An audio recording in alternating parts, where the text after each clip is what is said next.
This is the moment we've all been waiting for the thousands in attendance and the millions watching around the world.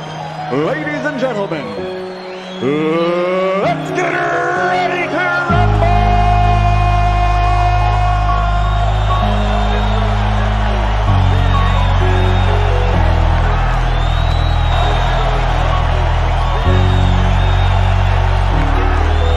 All your feelings hurt when it get real. All of them fakes, so they ain't ready now.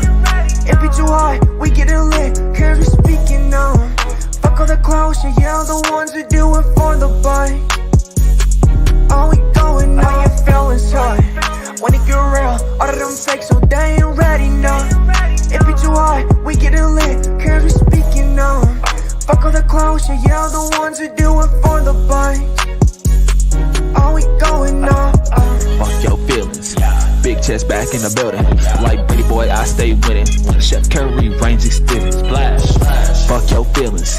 Debate all day, that's business. Eating your ass, that's fitness. FYF, gotta hit us.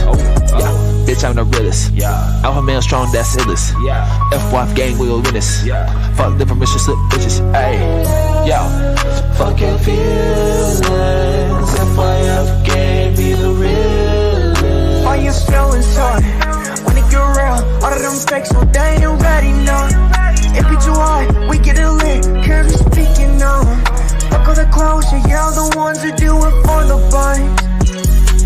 All we going now. All your feelings hurt when it get real. All of them fakes, so they ain't ready now. It be too hard, we getting lit, cause we speaking now. Fuck all the clowns, yeah, the ones who do it for the bite. All we going now. The paper chase, hurdles and relays, like a track meet. Drug fiends, bitches, foreign whips. Now that's my back street, stay humble. Be most hated is the consequence of success. Fast money always slows up. Gotta learn to invest. My flow, mastered. Money, I stacked it. Enemies, caskets to women. I'm attractive to my haters, outlast them. Passport stamped it. Can fund it, work on consignment. Come on, now that's a backflip. Principles you stand on. Wasted talent, sad song. Beach house 1.5, but the car dad said 260. God, obedience, Jesus, repentance. The marathon continues, and I'm strong to the finish. All your feelings hurt when it get real. All of them fakes, so they ain't ready now. It be too hard, we getting lit, cause we speaking now. Fuck all the clowns, yeah, the ones who do it for the bite. All we going now. All your feelings hurt when it get real. All of them fakes, so they ain't ready now. It be too hard, we getting lit, cause we speaking now. Fuck all the clowns, yeah, the ones who do it for the bite. All we going now. FYF, okay. No one measure, remember them 3 letters come with pressure. Okay. We be steppers, man, can't stop, won't let up. Real debates, the haters gon' hate. That's what makes it special, it come with level. Yeah, this shit get better, no cap, new era. We got ammunition for the opposition and plenty witness, killing competition. Catch us late night, on the panel cooking, but don't be fooled. This ain't your mama's kitchen. They say they don't, but they watch and listen, typing in the chat. You ain't got a lot to kick it. If you click the link, make sure you got permission, and don't forget, nigga, fuck your feelings. All your feelings hurt when it get real. All of them fakes, so they ain't ready now. It be too hard, we getting lit, cause we speaking now. Fuck all the clowns, yeah, the ones who do it for the bite. All we going now. All your feelings hurt when it get real. All of them fakes, so they ain't ready now. It be too hard, we getting lit, cause we speaking now. Fuck all the clowns, yeah, the ones who do it for the bite. All we going now. I know they ain't ready at all. I stay ready, time to ball. No referee, I got shots to call. Believe I'm the best, so I'm better than y'all. Fuck your feelings, you know that's law. Running it up, now we running it back. It's that full court pressure, don't cut no slack. Jamming to the max. Ooh, bank account still full of racks. For the competition, they done went missing. The champ is here, look how the ring glisten. It's honorable mention, don't ever forget it. It's FYF, don't care about the ticket. You know we with it, yeah. We gon' do whatever it takes. Fuck all the hate. FYF still going down. It's one of the grades. All your feelings hurt when it get real. All of them fakes, so they ain't ready now. It be too hard, we getting lit, cause we speaking now. Fuck all the clowns, yeah, the ones who do it for the bite. All we going now. All your feelings hurt when it get real, all of them fakes, so they ain't ready, no. It be too hard, we get it lit, here we speaking now. Fuck all the clowns, yeah, the ones that do it for the bites. Oh, we going now, supporters, no fans. LVCM, tucking on rear. Yeah, get hard, could be on the rear. Heart rate up, it's getting intense. All them people just speaking on nothing. Content clicks for the money. Hilarious, it be too funny. Debunking this shit, yeah, we run it. Cover it up, Lakers to Hornets. LeBron to Jordan, Blazers in Portland. We get it sorted, lights can afford it. Entertaining or boring, whatever the top, but we act accordingly. Break it down, piece by piece. Been at this for too long. No elder but roof is saying what he on. Lace better stay gone. We get them all done. We get them all done. Yeah, we get them all done.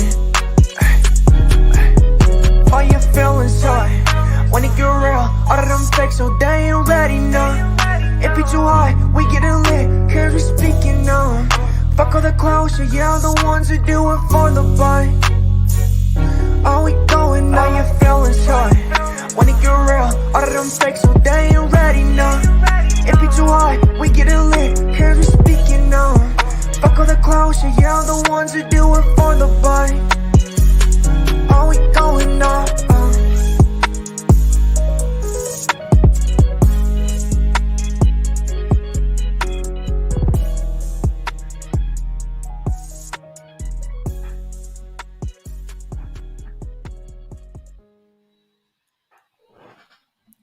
FYF Sports, man. Appreciate you guys pulling up this morning. Hey, man. We got some information for y'all today, man. We got some information for you guys today. And, you know, I'm going to take a little bit of time to detail all the information that I got, and then I'm going to immediately be bringing you guys up to express your thoughts. Salute to Cuba Starks in the building. Look, and I got to give a shout out. Before I even get started, I got to give a shout out to Chris, right? Y'all see that logo by Chris's name. Chris is watching over on FYF Sports Debates Live, our other channel. He's a member over there. Y'all see the emoji by his name. He's eligible for the monthly NBA ticket drawings. We're going to be doing our January drawing in about a week and a half or so, man. So look, man, if you want to be eligible for those drawings, and look, I know we're not going to promise a ton of perks for being a member. I mean, we really utilize the memberships to kind of supplement monetization because ad revenue has been slashed by like 60%. And I think a lot of people, you know, from the outside looking in, just think these channels, man, 60K subscribers, you got to be bringing in $1 million a month. And it just don't necessarily work like that necessarily. I mean, so we got to, you know, we got to try to, you know, we got to try. And salute to Kendrick's B Squad, man. Kendrick's B Squad, another member of the channel, not just a member of the channel, man. Kendrick B Squad, he's watching on FYF Sports Live. He actually just hit the super chat over there. Salute to Kendrick's B Squad with the $5 super chat over on FYF Sports Debates Live. And I'll put that link, you know, throughout the night if you do want to hit, or throughout the morning. I'm so used to going live at night. I said throughout the night, but if you want to support, I can drop the link so that you guys can go over there, either become members or hit the super chat so we can post your comments up on the screen. Salute to True to King, Tiffany, Ned, man. We got Cuba Starks, Myron in here, man. It's a lot of people in here, man. I'll tell y'all. And see, a lot of people saw the thumbnail and saw the title and just immediately assumed this got to be a cap. Like, it's a lot of people to just jump. It's cap, this cap, this cap. Look at Myron. Hey, I mean, and look, that's the problem. And see, that tells me right there, because usually when you hear a topic like this, your eyes supposed to be wide open, ears supposed to be open up. I'm like, man, I want to hear this. But it's a lot of people already, before I even say one sentence, are already in denial. They don't know what I'm about to say. They don't know what information is about to come forward. They just in denial that this is the possibility of something like this existing. Come on, man. Y'all got to wake up, man. And, you know, I'm not going to lie. when this information came, when I got this information as well, and look, y'all, if you want to become a channel member, there you go right there. The link is right there. Again, all members, like I said, we're going to be putting you up on the screen, man, just to showcase that you support the channel. But this is going to be some crazy information. All right, so all this week we're going to be doing our morning shows. All right, salute to Kendrick B Squad with the super chat again, man. He said, also another one, he said, Michael Jordan fans are the worst sports fans. Except full of my, hey, man, like I said, hey, we ain't going to knock all Jordan fans. You know, it is what it is. You know, we ain't going to knock all Jordan fans, but Jordan fans are a bit delusional and hypocritical. You know, I call them out using their flawed logic all the time. I think they get upset with me because I contest the logic. You know, I don't like how they allow Jordan to use 6-0. Phil Jackson can use 6-0. Scottie Pippen can't use 6-0. I mean, it's just odd logic that they use. So, I mean, those are the types of things that I call out. You know, people got mad at my 6-0 video. Stop using that logic. It makes no sense. If that's the only thing you can say about Jordan, he's going to be forgotten. People get mad. And, you know, one of the, you know, as we get into today's show topic, another one of the narratives that people push about Michael Jordan is the Jordan rules. And a lot of people don't even understand what the Jordan rules were. You know, if you allow 90s fans to explain what the Jordan rules were, you would be led to believe that the Jordan rules were just this one simple rule, which means as soon as you see Michael Jordan, just foul him, clothesline him, stop him, beat him up, try to mess with his mentality. The lies behind, there's so many lies behind what the Jordan rules actually were.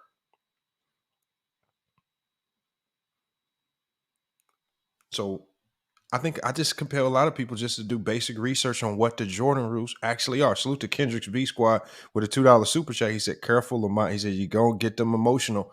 And the one thing y'all know is I don't care. The thing is, the one thing with me is I'm gonna give, like I said, regardless of how I feel about the information, I'm gonna put it out there, and then we can have a conversation about it. But it seems like every time, like when I put out the information that Magic Johnson said Draymond Green is very similar to me, people was attacking me as if I'm the one that made the statement. I'm saying, y'all need to go attack Magic Johnson. I'm just discussing what Magic Johnson said. If y'all don't like the comparison, go talk to Magic. I didn't make the comparison. Magic started this conversation.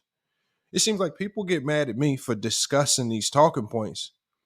You know I saw Elder over on Player's Choice. You know, he has his own segment. Make sure you guys check that out. Ask Elder. And he said something to the degree of, he said somebody wanted to debate him on Magic Johnson versus Draymond Green. And he just said he didn't want to debate it because he thought it was asinine. And it's just saying, we not making these debate talking points. Magic created this talking point. Why y'all getting mad at us? Is there something we not giving players of the day credit for? And then salute, man. Make sure we give a salute to MC Robinson, man. MC Robinson, man, just became a member of the channel, man, over on FYF Sports Debates Live. He clicked the link. He signed up. He's supporting over there. And look, you guys, we have a goal that we're trying to get to. Obviously, we're trying to raise money for a cause. We really have to do this within 48 hours. I mean, if you want to give 50 cents, $1, whatever you can give, we are trying to raise money. We need to raise $900 within 48 hours. This is a cause. It's going to a great cause. And if you guys can help support, please do. The Cash App is in the chat and the Zelle is in the chat, man. Anything you can give to support will be much appreciated. And if you do send a donation, please say something in the chat, because a lot of times I don't get the Cash App notifications on my phone, and I want to make sure. Jamar, I wish I could, Jamar. Otherwise, I would. I really wish I could. But look, y'all, it's a great cause that we need to raise $900 within 48 hours, y'all. Let's make it happen, y'all. We got 60,000 subs. Look, we be hitting sub markers so quick. that I don't have time to do an appreciation video. You know, I'm at 58,000 subs the other day. I'm thinking, okay, Wednesday or Friday, I can do 60,000. The next thing I know, I wake up in the morning, one of my YouTube shorts that went viral, went crazy. And now now we surpassed 60,000 subs just that quick. It just be happening so fast. So, man, we just got to give an appreciation. Before we get started with today's topic, definitely got to give you guys a salute for helping it make this channel go crazy. Like I said, we hit 50,000 faster than I imagined. We're already at 60, and now we've passed 60, and we now the next goal is about 65. So, you know, this year is definitely the year of us getting that YouTube plaque. The YouTube plaque is 100% dedicated to you guys. So again, man, appreciate you guys for helping turn this channel, into a monster, man. Because I never, when I started this, I never thought this channel would get to 50, 60K. And that's a small number compared to some of these other big channels. But man, when you think about it, that fills up football stadiums plus some. So that's really a lot of people. All right, so make sure you guys, man, like I said, man, we definitely appreciate it. We have enough numbers, man, so we can get to that goal. I mean, if we get 900 people to give $1, right? It's a great cause. I've discussed what that was. If you go look in some of my comments, if you look at some of the past videos, y'all know what that is. We'll be talking a little bit more about it today, but like I said, man, please support. I'm gonna be putting that throughout the chat today. So we got to get to facts. Weebay. See, Weebay is an OG of the channel. That's how you know Weebay is an OG. 20K subs, 6 months. What's next? And look, yeah, we all remember that song. 20K subs in 6 months was ridiculous. All right. We slowed down when the channel got kind of shadow banned because of the Deshaun Watson video that we posted, and we got banned from going live. And that's really when we saw a significant decline in the growth of the channel. So we had to recover from that. And then as we recover from that, man, it's kind of taken off again. So, man, like I said, but Myron, that's all y'all, Myron. Look, like I said, I don't, like, a lot of people think it's some odd beef with Ticket. I think a lot of people want it to be some beef with Ticket, but it's really only sports, At least with me it is, and I don't take sports personally.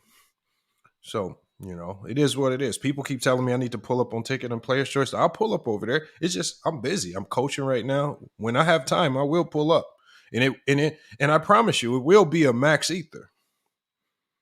But like I said, there's no beef, But it will be a max ether. It will be a max ether when I pull up on Player's Choice. That is for certain. All right. But look, with the topic of today's show, y'all. The LeBron James rules. Salute to Jamar, man. He said, I got you. Man, salute, man. Jamar, man. Jamar is another one of the OGs of the channel. Mingle Jester, OG of the channel. Right? Participated in his first debate. Got obliterated in his first debate. But he's learning, though. We're going to get him right. We're going to get his debate skills right so when he goes around these circuits or different platforms, he can talk like he has some common sense. Salute to Mingle Jester, y'all. Man, we're going to get Mingle Jester right on this debate circuit. We're going to be coming out tomorrow with our updated debate rankings. Remember, Super Bowl weekend is a weekend that y'all don't want to miss. Super Bowl weekend, the Elite 8. If you are ranked in the top 8 on our rankings, you will go into debate Elite 8. And the final 2 participants are going to be debating a mystery topic that's going to be presented by Bees.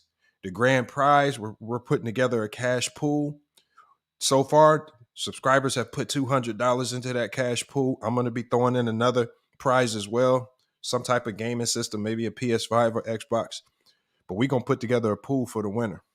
And then the winner is going to get the opportunity to debate me on any topic that they choose. And then y'all can see me in the debate circuit. All right. I might lose. You never know. He says, I don't think Mr. Winters is ducking. I just had to cancel the debate last Friday because Young Africa and Mahari Nation had to back out. Nicholas Brown said, check the cash up. All right, I got y'all.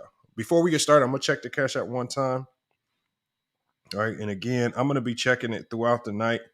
And matter of fact, Nicholas Brown, top mod of the channel, along with One Cool P, along with LVZ, some of the Hall of Famers.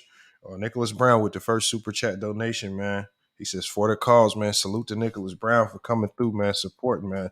You talking about a longtime supporter of the channel, man. Always in every live stream. Always in the live stream. Danny Mac said True got demolished by Mac Def. Yeah, but that vote is crazy, man. That vote will get you. So salute to Sturdy. So, topic of the show. The LeBron James rules. Where did this come from? A lot of people are asking, what the hell are you talking about? Are you just doing some type of play on words because of the Jordan rules? And I said, no, I'm not. Now, before I start because I got an email here that I'm reading. Now, before I read anything in this email, I need to say that this is all alleged, right? Because none of this information has been highly publicized. There's only a few people talking about it. And I need to say this is all alleged. But I'm telling you guys right now, this is coming from a very credible source. I just can't say. And I normally say names. I normally name names. But with this particular topic, I just can't. Salute to Sturdy as well. Member of the channel. He says, get them likes up, man. He's over on FYF Sports Debates Live. Member of the channel. And so when we say the LeBron James rules, what is that? And a lot of people are thinking, well, is it some type of special strategy that, another team used on LeBron? Y'all saw my community post when I showed you guys the images of LeBron just getting hacked, jersey pulled, people grabbing him by the throat. We see Markieff Morris literally pulling him down by the shoulders. Yusuf Nurkic grabbing him by the shoulders in the face, throwing him down. Paul Pierce literally yanking him from the back of his neck to slam him on the ground. All these things are happening to LeBron James. This physicality, right? When people talk about hard fouls and people get free reign to the rim, yet when you pull up the images, you see something completely different, especially when you're talking about the stars. And when you think about a player like LeBron James, because over the last couple of years, y'all, we watched how James Harden was able to bait refs in the foul calls that a lot of people could easily define as soft, weak, kind of playing trickery with the refs, being deceptive, throwing his arms and body in unnatural ways to get foul calls. And I think a lot of people have that in their mind. But then when you think of LeBron James, you're talking about a player who's extremely physical. He doesn't have a ton of moves in his bag. He doesn't have an elite crossover. I mean, he's not hitting you with no nasty in and out, step backs, whatnot like that. LeBron James is really like he kind of moves like a troll or something. Like it almost is like an awkward movement. Like nothing looks natural. His game is kind of ugly. And so when he drives to the basket, it's usually a little, a kind of a loosely footed spin move, and he's kind of bullying his way to certain spots. Extremely physical style of play. And in an era where we see refs giving fouls to players like Dame Lillard for people running up under him, not touching him, but they just come up under him a little too much and he falls down, that's a foul. James Harden can throw his arms anyway. Steph Curry kicks his feet out sometimes. And these fouls are getting called. Sorry about the camera, y'all. I'm going to fix that in a second. But I know my audio's working, so just disregard that.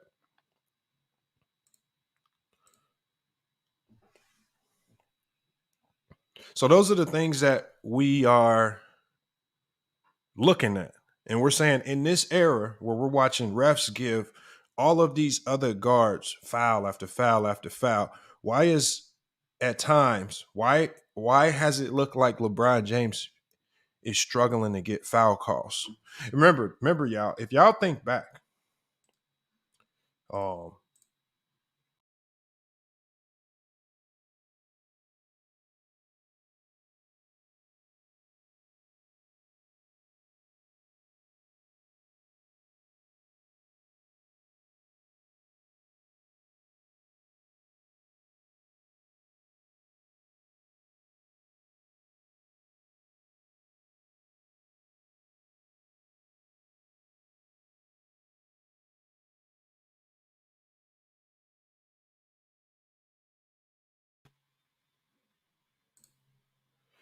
All right, y'all. I think we good now. All right. I had to hop out real quick and fix my audio. All right.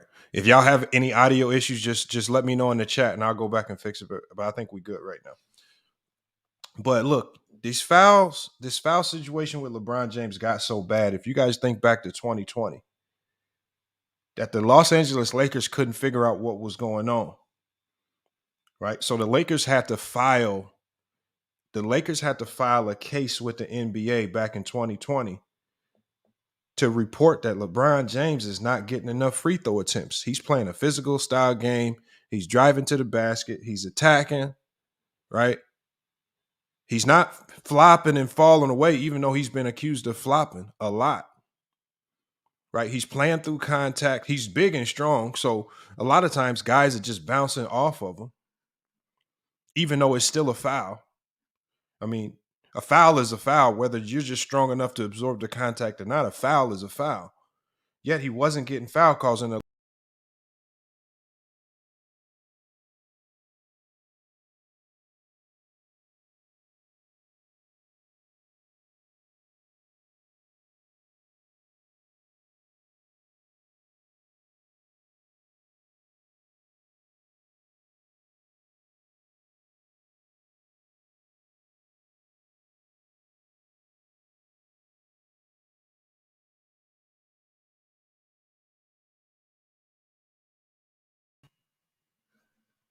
All right, there we go, right there.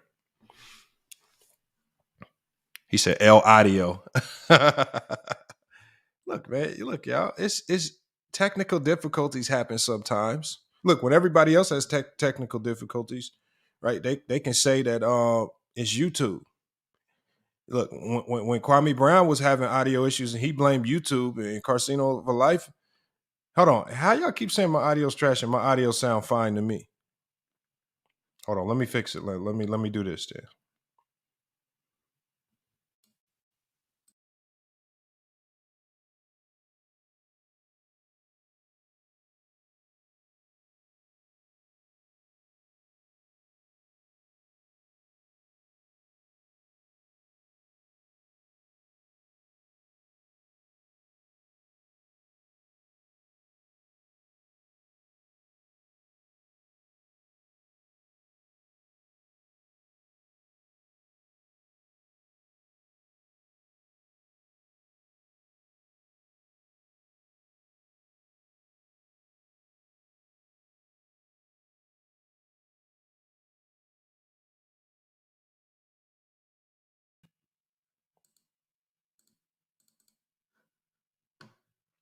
All right, y'all. Look, he says Kwame blame the YouTube for everything. Now, is my audio good, man? Also, True the King said y'all just trolling in the chat. Y'all got me checking my audio, going in and out, and it's not even me. All right, so my audio is good.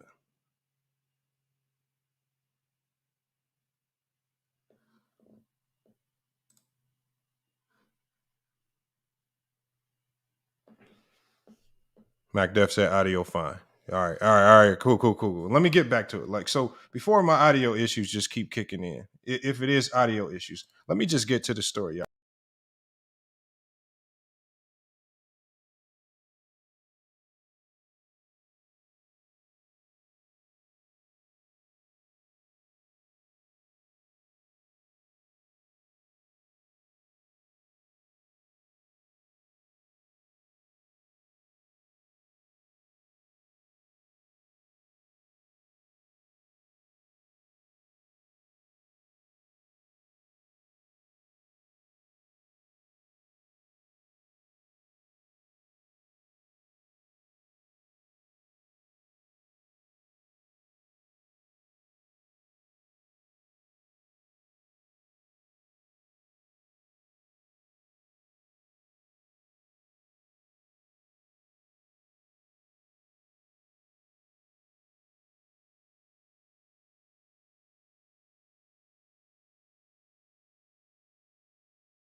y'all.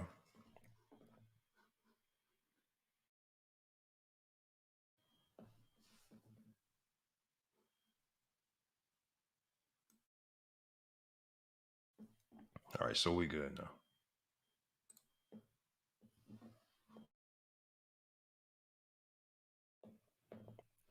He says YouTube don't want you to let you get this out. Nah, we gonna get it out. All right, so look, I'm gonna get straight to it. Then I'm gonna drop the link and I'm gonna allow you guys to come in. This right here. He says JDRs, no, they not. We're not taking this down. We're gonna get straight to it right now. I'm gonna be reading this email. Like I said, this is all alleged. Y'all can take.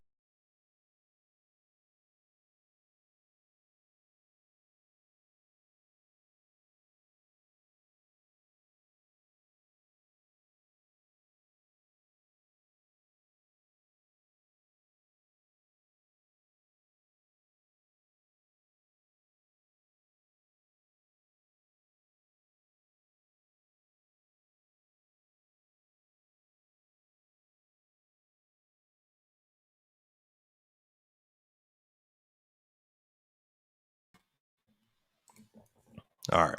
He said, here we go again. I don't know why it keep doing that. This is the weirdest thing I've ever seen.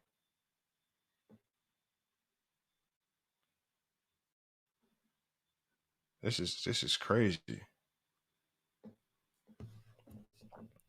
He says, I'm killing you. Nah, hey, look, y'all, we gonna get straight to it. So on 2020, y'all, I want y'all to think back to 2022.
Man, this is wild right here.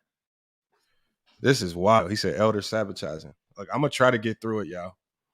So we're gonna think back, just play. Yeah, I might have to. If this keep happening, I might have to shut it down because I've never seen this happen. I've even switched to my Wi-Fi connection. I thought it was my Wi-Fi connection. I don't know what's going on. So I want y'all to think back to 2022. And the NBA was investigating Robert Sarver for racist comments. All right. And so it was during that investigation that the NBA allegedly, we get in, y'all, NBA allegedly discovered a secret amongst NBA teams started in 2010. And the plot was file named LeBron James rules. And this was found on a laptop in a storage closet at the Phoenix Suns facilities.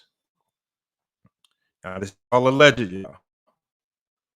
So we think back to 2010. What happened in 2010? Well, in 2010, LeBron James had officially signed with the Miami Heat. And this was on July 10th, 2010.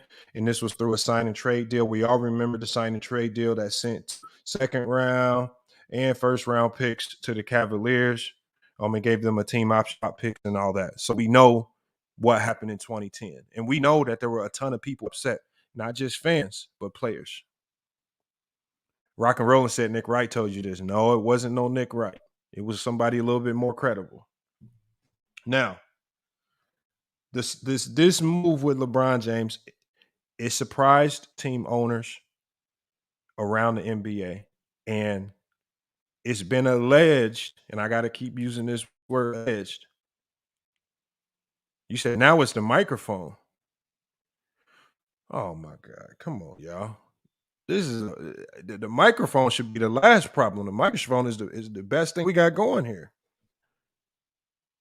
Hold on, y'all. Make sure y'all got my audio good. I'm gonna keep going. If the audio's bad, just put a 1 in the chat, man. If the audio's just bad, I'm just gonna restart the stream and create a new stream because something funny going on. All right, H-Town Black said he said the mic straight. All right, cool. I'm gonna fix the camera later. I'm gonna bring you guys in to cook on this. Now it says. Now we're going to take it back to September 22. The Robert Sarver investigation required NBA investigators to scour through thousands of emails, internal messages between Robert Sarver, staff, and other league owners. All right. I want y'all to keep all this in mind because we got to put this together for you. Now it says during this investigative search, it was alleged that a hidden file folder was found a nearly undetectable window that was so it was a duplicate Windows on this laptop that was found, and there were a number of files found within this separate Windows system, but there was one folder that was hidden. And so if you guys know anything about computers, you can hide file folders, you can unhide them, things like that. And so it was the contents of that file. It was the content of that file that had NBA investigators baffled, allegedly. Right? And then the folder was titled The LeBron Rules. And it was forwarded to multiple 2-letter, as what we know now as initials. So it was forwarded to multiple initials. So there were letters like HB, RP, GT, DD, TL. It was all these letters. And then at the very end of it, when we look at the data log on it, at the very end of it, it was notations in the data log that said exclude MA and NA. Exclude MA and NA. And so everybody's trying to now figure out what are these 2-letter combinations? What does exclude MA and NA mean? And remember now, this is recent, y'all. This is back to 2022, September 2022. Fairly new investigation. And so as they went through the file folder, they said there were multiple voice recorded MP3 files vividly detailing how to purposely foul LeBron James aggressively in a manner that refs had mutually agreed that they would not call because of LeBron James's physical stature. I'm gonna read that to you guys again. There were voice recorded MP3 files vividly detailing how to purposely foul LeBron James aggressively in a manner that refs had mutually agreed that they would not call because of LeBron James's physical stature. Right? It said this included hands to the face, pulling from the shoulders, clothesline techniques, pushes to the back on pick and rolls and drives, and how certain referee groups agreed to simply call common fouls on what otherwise would have been deemed a flagrant 1 or 2 with other players. All right. Again, allegedly. And it says it is believed that the NBA owners, in unison with some of the refereeing units, aligned to balance the scales of Miami's super team by allowing teams to recklessly foul LeBron James without penalty. Thus, the LeBron rule strategy was exposed. And so then that takes us back. And then what he detailed is, he says, when you look at these 2-letter initials, he says this file was forwarded to multiple 2-letter combinations. And so what he surmises is that these 2-letter combinations are the initials of NBA owners. So he says, when you look at HB, that's Herb Simon, at the time the owner of the Pacers. RP, Robert Pera. GT, Glenn Taylor. When you saw DD, that's Dan DeVos of the Orlando Magic. When you saw TL, that's Ted Leonsis, the Washington Wizards owner. And then remember, you guys, what I said earlier, there was an odd notation at the bottom of the data log that said exclude MA and NA. MA sounds like Mickey Arison of the Miami Heat and Nick Arison of the Miami Heat. MA and NA. I mean, it makes sense. Like, why would exclude MA and NA be in there? And it just so happened that would be the Miami Heat co-owners. It would happens to be their 2 initials, MA and NA. I mean, you guys, look, man. The connection is for you guys to make. The connection is for you guys to make. But the one thing that he told me is that the NBA cannot have 2007 all over again. The credibility of the league took a humongous hit in 2007.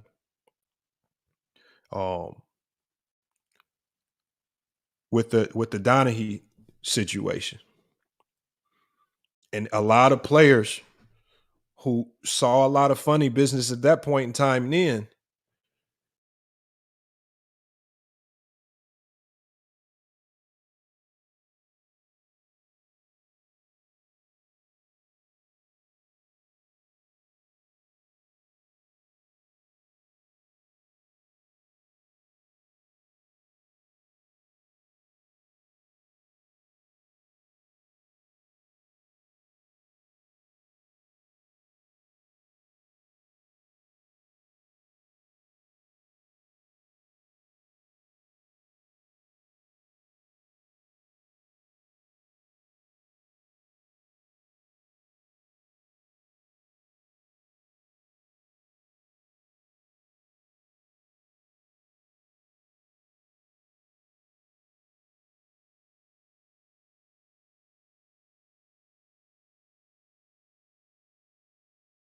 All right, we back, y'all. It's looking like I might have to. It's looking like I might have to restart this live. But what I'm going to go ahead and do while I fix my audio is I'm going to drop the link because I want you guys to come in here and cook on this. Obviously, I'm having audio issues. I don't know what the hell is going on. It keeps saying my mic is connecting to other stuff it's not connected to. So I'm going to have to take care of that. But when we talk about this LeBron James rules, when we talk about how bitter people were when LeBron James went to Miami, all right, when the NBA, during an investigation for something completely different with Robert Sarver, when they uncover something to this magnitude, yet it's not publicized and it's only getting leaked out, is there some credence to the things that are being stated here? All right, let me drop this link because I want people to come in. I want y'all to come in. I want y'all to cook on this. All right, link is in the chat, man. Look, I'm having audio issues. That's not going to stop the live, man. We're going to cook on this. And like I said, I have the details here. I wish I could name names. But again, this is very odd. You find a file folder titled LeBron James Rules, a funny play on words with the Jordan rules. When you look out throughout LeBron James's history, the one thing that you cannot deny is that refs do not call the same fouls for LeBron as other smaller guards or other people of slighter statures get. LeBron James's physicality alone is in a disadvantage when it comes to foul calls. Now, you can say he flops, which I can agree. I've seen the man flop. You can say all of these things about him. You can make, but at the end of the day, the one thing you cannot deny is that refs do not call the same fouls. We see, and then the oddest thing about it, before I let people in, I see people coming into the backstage, is that the oddest thing about this era is that a lot of people who speak highly of the 90s and some of these other eras talk about the physicality of those eras, and they try to allude to this era being soft, not physical. You can drive to the rim and not get touched. Yet I can pull up picture after picture after picture of people not going after the ball with LeBron James, literally grabbing him by the waist, grabbing him by the face, by the neck, by the shoulders, clearly. And yet none of these calls, except a few of them, were considered flagrant. Most of them were just common fouls. And that's because a lot of times these people would do these things, and because of LeBron James' stature, he wouldn't fall to the ground, right? He wouldn't go flying into the stands. He would just absorb the blow. Any other common person would have been on the ground bloody. So we got Mingo Jester in here, man. Salute to Mingo, man. Mingo, man, what are your thoughts on the LeBron James rules? You think there's any truth to it? Well, I would say this. Now, don't get me wrong.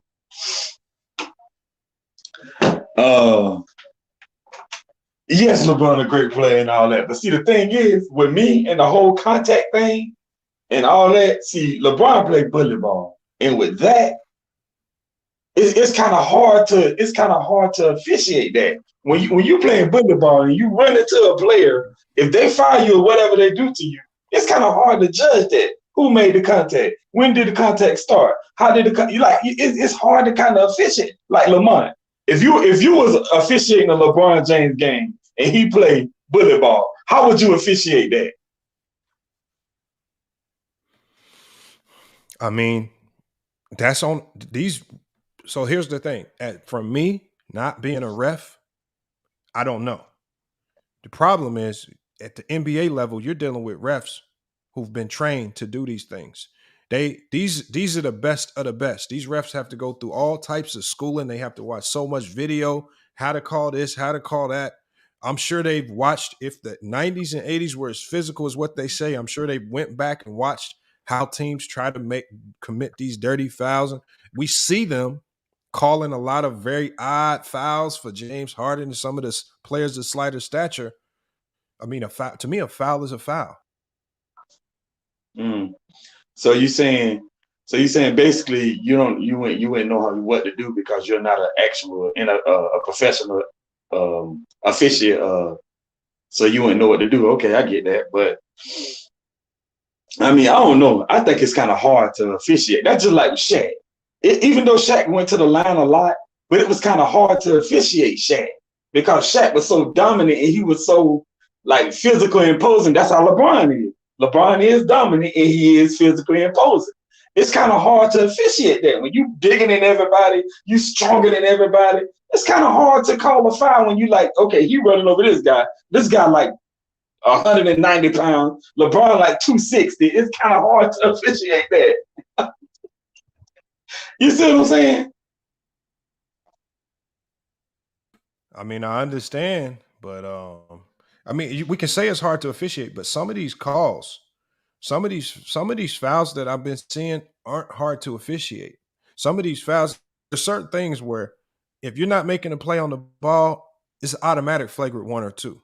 Some of these fouls, when I look at them, when you look at some of the steal shots or even the video, some of these fouls are at no play on the ball whatsoever. There are rules for those types of fouls. If you're not making a play on the ball, they call it tick foul. They call it tech fouls now. I know. It is a rule for it now. And so when people do these hard fouls to LeBron, we've seen it doesn't have the same impact because he don't necessarily go flying to the ground or falling. You know, he sometimes, like I said, we've seen him flop and force the refs to make these calls sometimes. But why does he have to resort to flopping to get these calls when the refs could just call it as it's supposed to be called? Based on how the defense is playing them, pushes in the back. Like I said, when you look at what what they said here. Some of the strategies were putting that hand in his lower back, pushing him as hard as you can on pick and rolls. Right? When we saw the scouting report by the Toronto Raptors, the one thing it said in that scouting report is LeBron James is elite in pick and roll situations. So it would make sense that teams would try to get some type of advantage by pushing them, fouling them, doing whatever you can off the pick and roll. Sturdy said, drop the link. Here's the link right here. Join the chat. Why did I just dropped it? I saw Mac Def and H-Town in here, and they fell out.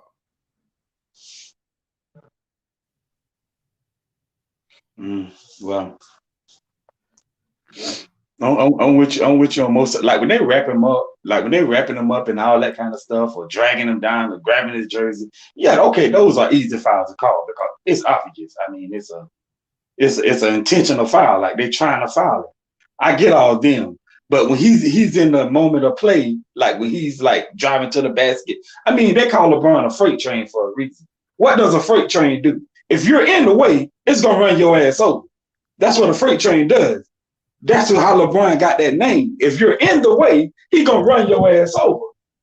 So with that being said, if you get the nickname Freight Train, how could you argue fouls? That's kind of the angle I'm going with it. That's where I'm going with this at. Man, I mean, but what does that got to do with LeBron? What you mean? We were talking about LeBron, ain't we? No, but what I'm saying is, just because LeBron decided to hit the weight room, get big and strong, or do whatever he needed to do, so when he drove, because look, LeBron understands, I don't have no Kyrie bag on me. I ain't gonna be able to hezzy cross somebody and get to the. I'm gonna have to bully my way there, and in the midst of bullying my way there, if these other guys, if they can't match his level of physicality, if the only thing they can do is resort to fouling, well, that's horrible defense too. But the refs shouldn't award players for being overly physical with them without penalty, because that's just rewarding bad defense. Like, I'm gonna pull up some of these images here. Some of these images here is ridiculous. Let me put them up here on the screen. Like these are not common fouls. A lot of these aren't plays on the ball. Watch this. And salute to Young Africa, man. What's good, man? What up, Lamont, man? This is some wild news, man. Breaking news, man. This is crazy. A lot of people don't want to accept it, man, that something called the LeBron rules existed, because owners, just like a lot of the fans, were butthurt because LeBron James chose to Miami. And what's the timeline that you're saying that this began? What's the timeline? This is multiple voice recorded MP3 files vividly detailing how to purposely foul LeBron James aggressively in a manner that refs. This is the part that killed me right here, when he said that refs have mutually agreed they would not call corruption because of LeBron James's physical status. That sounds like some form of corruption to me. Like, so when did this begin? When are you saying this began? Is this in Cleveland or is this Miami? Started in 2010. 2010. They said it started in 2010. That's Miami. That's when it dates back. Right. So what type of foul would this be right here on any other player? Flagrant. That's a flagrant. That's not a flagrant whatsoever. Come on, that's not that first one is that's not a flagrant. No. Can you play that? Can you play it? Can you play it like? That's just a picture. What more do you need to see, man? Clothesline the man. Jingle Jester. The only thing he can do from this point forward is slam LeBron James on his head. Can you play it? Does it play, or it's just a picture? No, it's just a picture. But the thing is, it's a picture. Okay. But remember what I told you, Mingo. I want to see the rest of it. Here's the problem with it. If we play it, we know that LeBron James, he probably barely moves LeBron. He probably knocked him off his, block a little bit, but LeBron James probably didn't fall over like most NBA players. Mingo Jester, I just can't believe you said this is not a flagrant, bro. It ain't. I got to see. I got to see the rest of the play. I want to see the rest of it. See how it actually ends. What more do you need to see the rest of it. I need to see the rest of it. I need to see how the play ends before I call it a flagrant. But why do you need to see it end when I need to see how he what was the rest of the action like? And that's the exact thing that Lamont is saying. Exactly what was happening. Exactly. They measure LeBron on his strength and the effect of the foul more than just calling the fouls, bro. They don't call it the same way. That's the point. Because he's so physical of a player. That's why. If you play physical, yeah, just like Shaq. Shaq used to go to the line a lot because they used to do the hacker Shaq with Shaq. Exactly. That's why he went to the line a lot. That you said. But the key word that you said is Shaq went to the foul line a lot. LeBron because they did the hacker Shaq. You didn't hear my last part. That's why he went to the line like that because they started that hacker Shaq jump. But what I'm saying is, Shaq. But what I'm saying is, they didn't really call fouls for Shaq like that. Shaq also didn't get a lot of fouls because of that physicality, right? Like that. That's what I feel like is very important. Hey, yes, basically, yes. Mingo, hey, is this a foul, Mingo? Is that a flagrant? Yeah, well, yeah. I would consider that a flagrant. You can't just be pulling people all kind. That might be a flagrant. You just saw another one. I don't know. That may I don't know. I got to see the rest of it. I do want to see the full thing. Like I want to see the full thing. What actually happened? Oh man, come on, man. All right, when he just got bopped in the face right here. Yeah, that's a flagrant. You can't be hitting people in the face now. I don't know. You can't be hit all in the head and in the face and all that stuff. No, that's a flagrant. Yes, no. Yeah, I say that's a flagrant. Yeah, you can't be hit. You can knock somebody's teeth out. No, I wouldn't. Yeah, I would say flagrant. Yeah, but LeBron do have that now. Squeaking, man. Look, y'all. I don't know what's going on with your computer, Lamar. I'm gonna tell y'all what's going on. I can show y'all. Look, I need to share my screen because people think I'm capping or something. Look, I'm gonna show y'all exactly what's going on. This is the weirdest thing in the world, and this is very odd. Hold on, let me share my screen because I'm sitting here trying to figure out what the hell is going on. Right? I'm sitting here trying to figure out what the hell is going on. I got to move this comment to show y'all.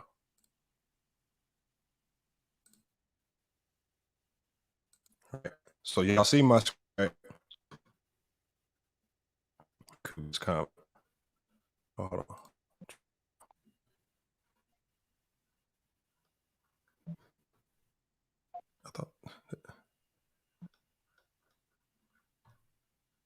All right, the comments gone now. Hold on, let me get them in here.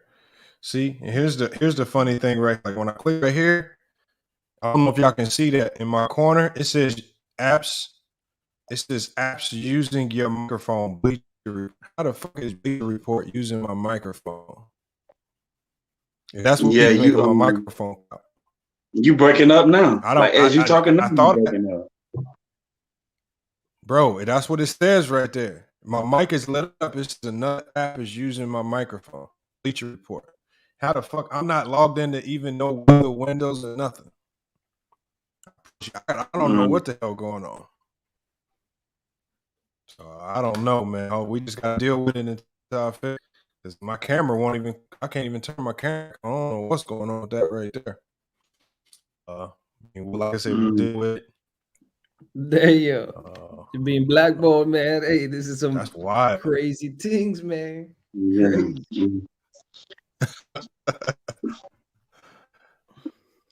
That is wild. I don't know, but your audio messing up now, Lamont. It's like going like it's like you talking, but it's like you fading away, kind of, sort of. Yeah, man. How just a crispy, but Lamont is struggling out here, man. It's crazy, man. It's crazy. Hey, man. Oh, it just keep like connecting because it probably sounds good right now, don't it? Yeah, it sounds a little better now. Like you ain't doing like you would. That's wild, man. I'm gonna keep working on it, y'all. My bad, y'all. It says Bleacher Report? How Bleacher Report trying to stop the cap? They aggregate media. They got the most cap. They got the most. That's wild right there. Salute to Hitman X, man. Hold on, we got H-Town, man. H-Town, man. What are your thoughts on this, man? What up, man? I had to leave. I had to leave work early to get on this topic, man. I had to hear this one. Now, man, hey, with all the LeBron haters that always say, man, LeBron building teams, LeBron wanted this to happen. If you can believe that conspiracy, then I don't know how you can't believe this one. You know what I'm saying? Like this. I mean, it's not like we don't see it on the court. I know Mingo Justin was just saying, like LeBron created a lot of contact. I say, but I don't think that's the contact we talking about though. Like it's a lot of fouls where I'm talking about when I done seen him get smacked across the arm, across the shoulders, all that, and it's just going by. So I definitely can see some credence to this. I actually hope it becomes a more publicized story. I think this needs to be this might be something. It gotta be. I mean, I hope it actually comes out but I just again, he says L string. I mean, you can hear Sean Brewer. Stop it, man. Stop it. I hope it becomes something that's looked into a little bit more. I just don't think the NBA is willing to open the door to this because of a couple statements that I saw in here that that's going to go back down the road of another referee scandal, right? When you say that the refs mutually agreed that they would not call certain calls because of LeBron James's stature, I mean, that can go down the line of fixing games. That can go down another road. And that is just I don't think the NBA is ready to handle another scandal. Yeah, we talking and that would be collusion as well. So I mean, you have a real slippery slope by something like that coming out. But I mean, as far as guys like us talking about it on this level, like for guys to believe to not think that something like that is plausible. I mean, you can actually see it if you're watching the game. You can see it. So I don't think it's too far off base at all. I definitely don't think it's too far off base. I know it's a lot of backlash that can come from it, but I mean, this would probably be the biggest story of the summer, like even bigger than the finals, if this was true. Now I would gotta say this, man. If the biggest season that I've seen of LeBron calls is really this season, man. This season, if you've been watching the games, I watched every Laker game this season. This season, the calls are ridiculous, bro. LeBron doesn't get the calls that he deserves. He got the lowest free throw rate of his career this season. He got, outside of his rookie season, the lowest free throw attempts this season. And in the last 4 or 5 seasons, it's been going down steady. And so, Lamar, you're saying this from 2010. He had peak years at 2010, 2011, but like in terms of free throw attempts, but this season and last season, but especially this season, he's not getting, especially for a league that is calling games and calling a lot of fouls. There isn't consistency. And especially when it comes to LeBron, just like the Shaq effect, when we talk about the actual strength and physicality of LeBron, like because he initiates contact, like Justin said, because he takes so much contact and because he looks like he's the better off from the contact, the other guy goes flying. So it looks like he's the one that creates contact. He doesn't get a lot of those calls. And when you talk about collusion, this is an amazing thing. You're dropping bombs, Lamar. This is an epic bomb if it ever comes out. And I don't know if it ever will come out in a large scale, man. But I got a question for you. What does that mean about LeBron, Lamar? When owners are coming together trying to limit this man's greatness and limit this man's effect on the game, what does that mean? Well, this is the biggest indictment on this to me.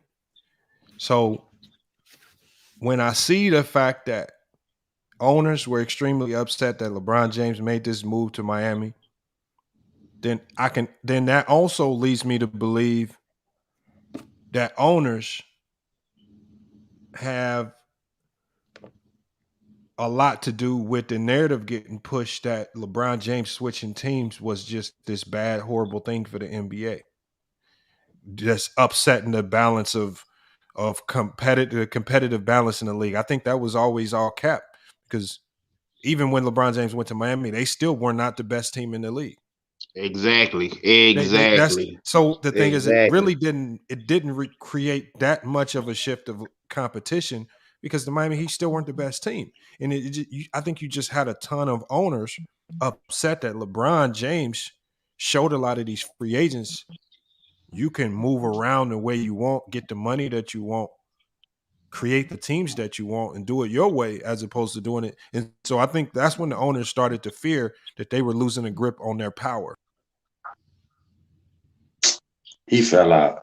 He just disappeared. And Lamar fell out?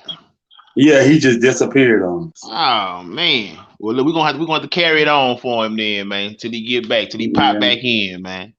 But I disagree. Well, I would agree with him on the part when he said that the Heat wasn't the best team in the NBA, but they was by far the best team in the East, though. By far, like in the long. No, I don't agree with that either, man. I'm gonna tell you why. Okay, when they first we got to remember when they first got together. Chicago had been playing longer. Boston had been playing longer. They already had their chemistry together. That's why Miami came in the playoffs like number 3 in the East when the playoffs started. They lost to both of them teams like 3-1 in the regular season. There was no advantage that they had over Boston. There was no advantage that they had. No advantage that they had over Chicago. And then Indiana ended up coming into power.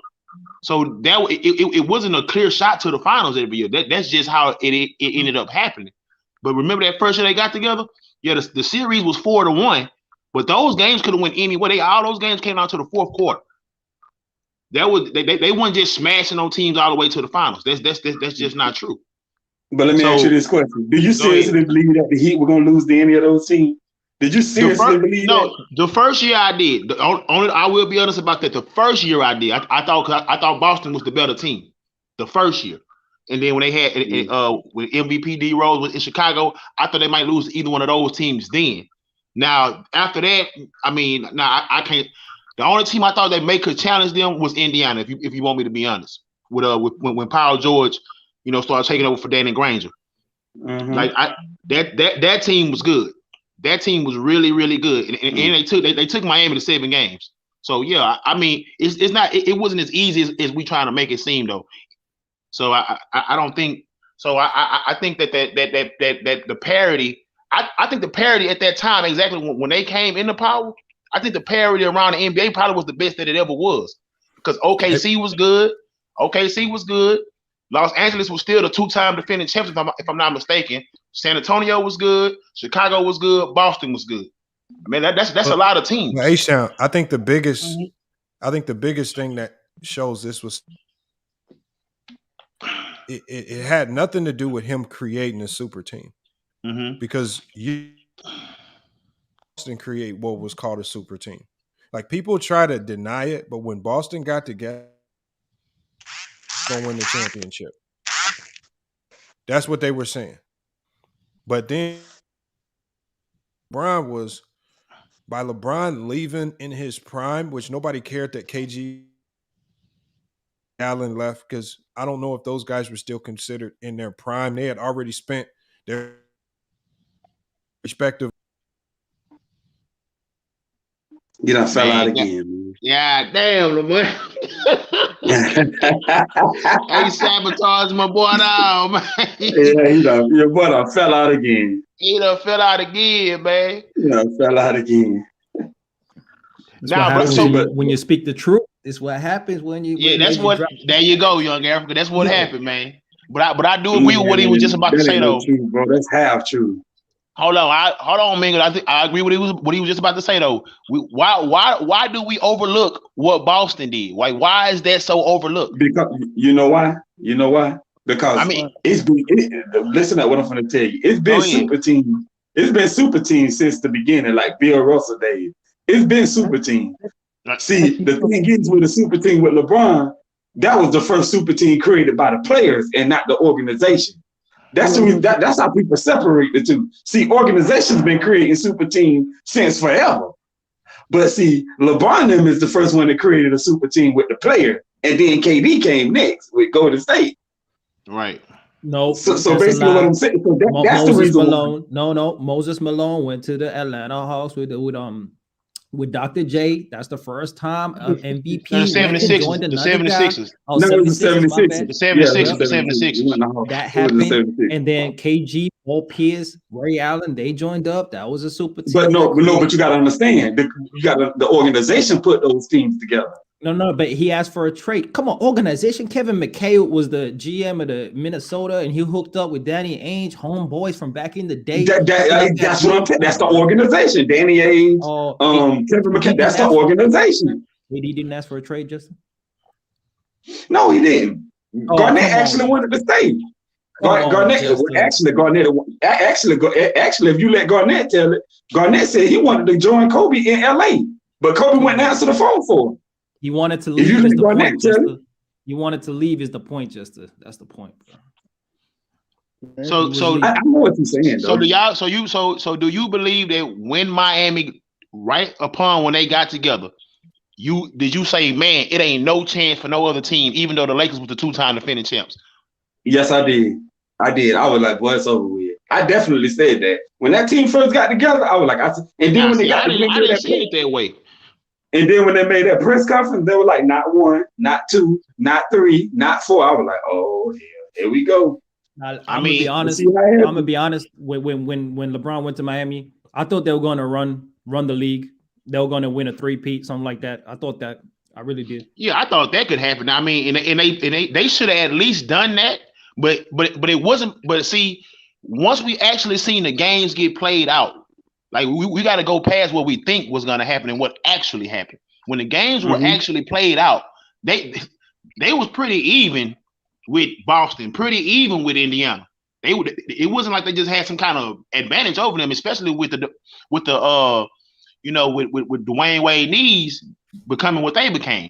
They kind of fell back to the pack. Like back to the topic though, my brothers. Go ahead. Do we think that LeBron gets fair calls in the game, the amount of contact and the amount of 2-point attempts to the rim he takes? Do we think he gets fair calls or less calls than he should?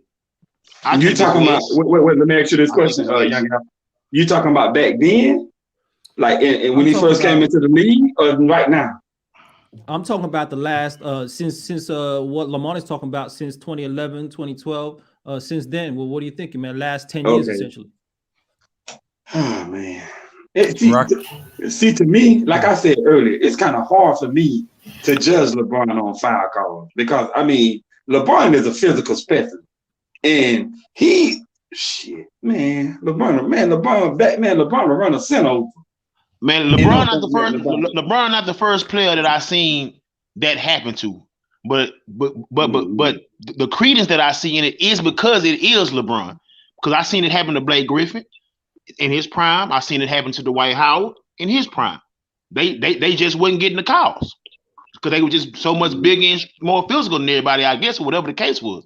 But I see the credence with what's going on with LeBron with this article, wherever it may have came from. I can see the credence happening with that because I'm pretty sure the league did think like, oh shit, they finna take completely over. And like I said, with the player empowerment, I can see that's scaring them. So that's why I can still find credence in this story. Matter of fact, I would say I 90% believe it. 90%. Well, it makes sense because even sometimes when you watch some of the games, like when especially the ones when Mark Jackson to be like, man, that should be he said that'd be a flagrant if it was on anybody not named LeBron. Yeah, because when he's getting fouled, it's almost like the person that's doing the fouling took the worst of the contact. But it still should be called a flagrant though. I mean the man, if I'm not mistaken, didn't Serge Ibaka break his nose on the play? And I think it was a common foul. That man throw them elbows in charge of that. We not doing this, man. Listen to that rap.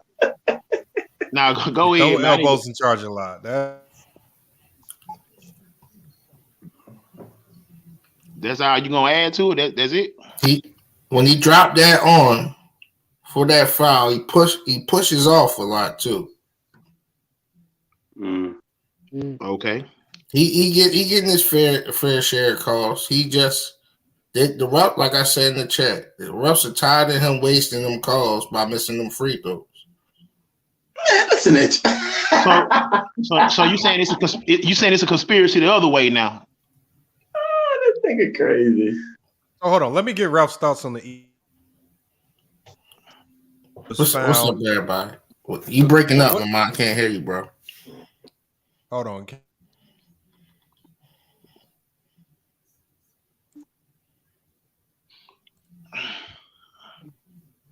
Hold on. Can y'all hear me? My audio levels look good. I can hear you. Now he can. Okay, I thought it was good. Ralph, tell us your thoughts on the information that was found on his 2010 laptops. On who laptop?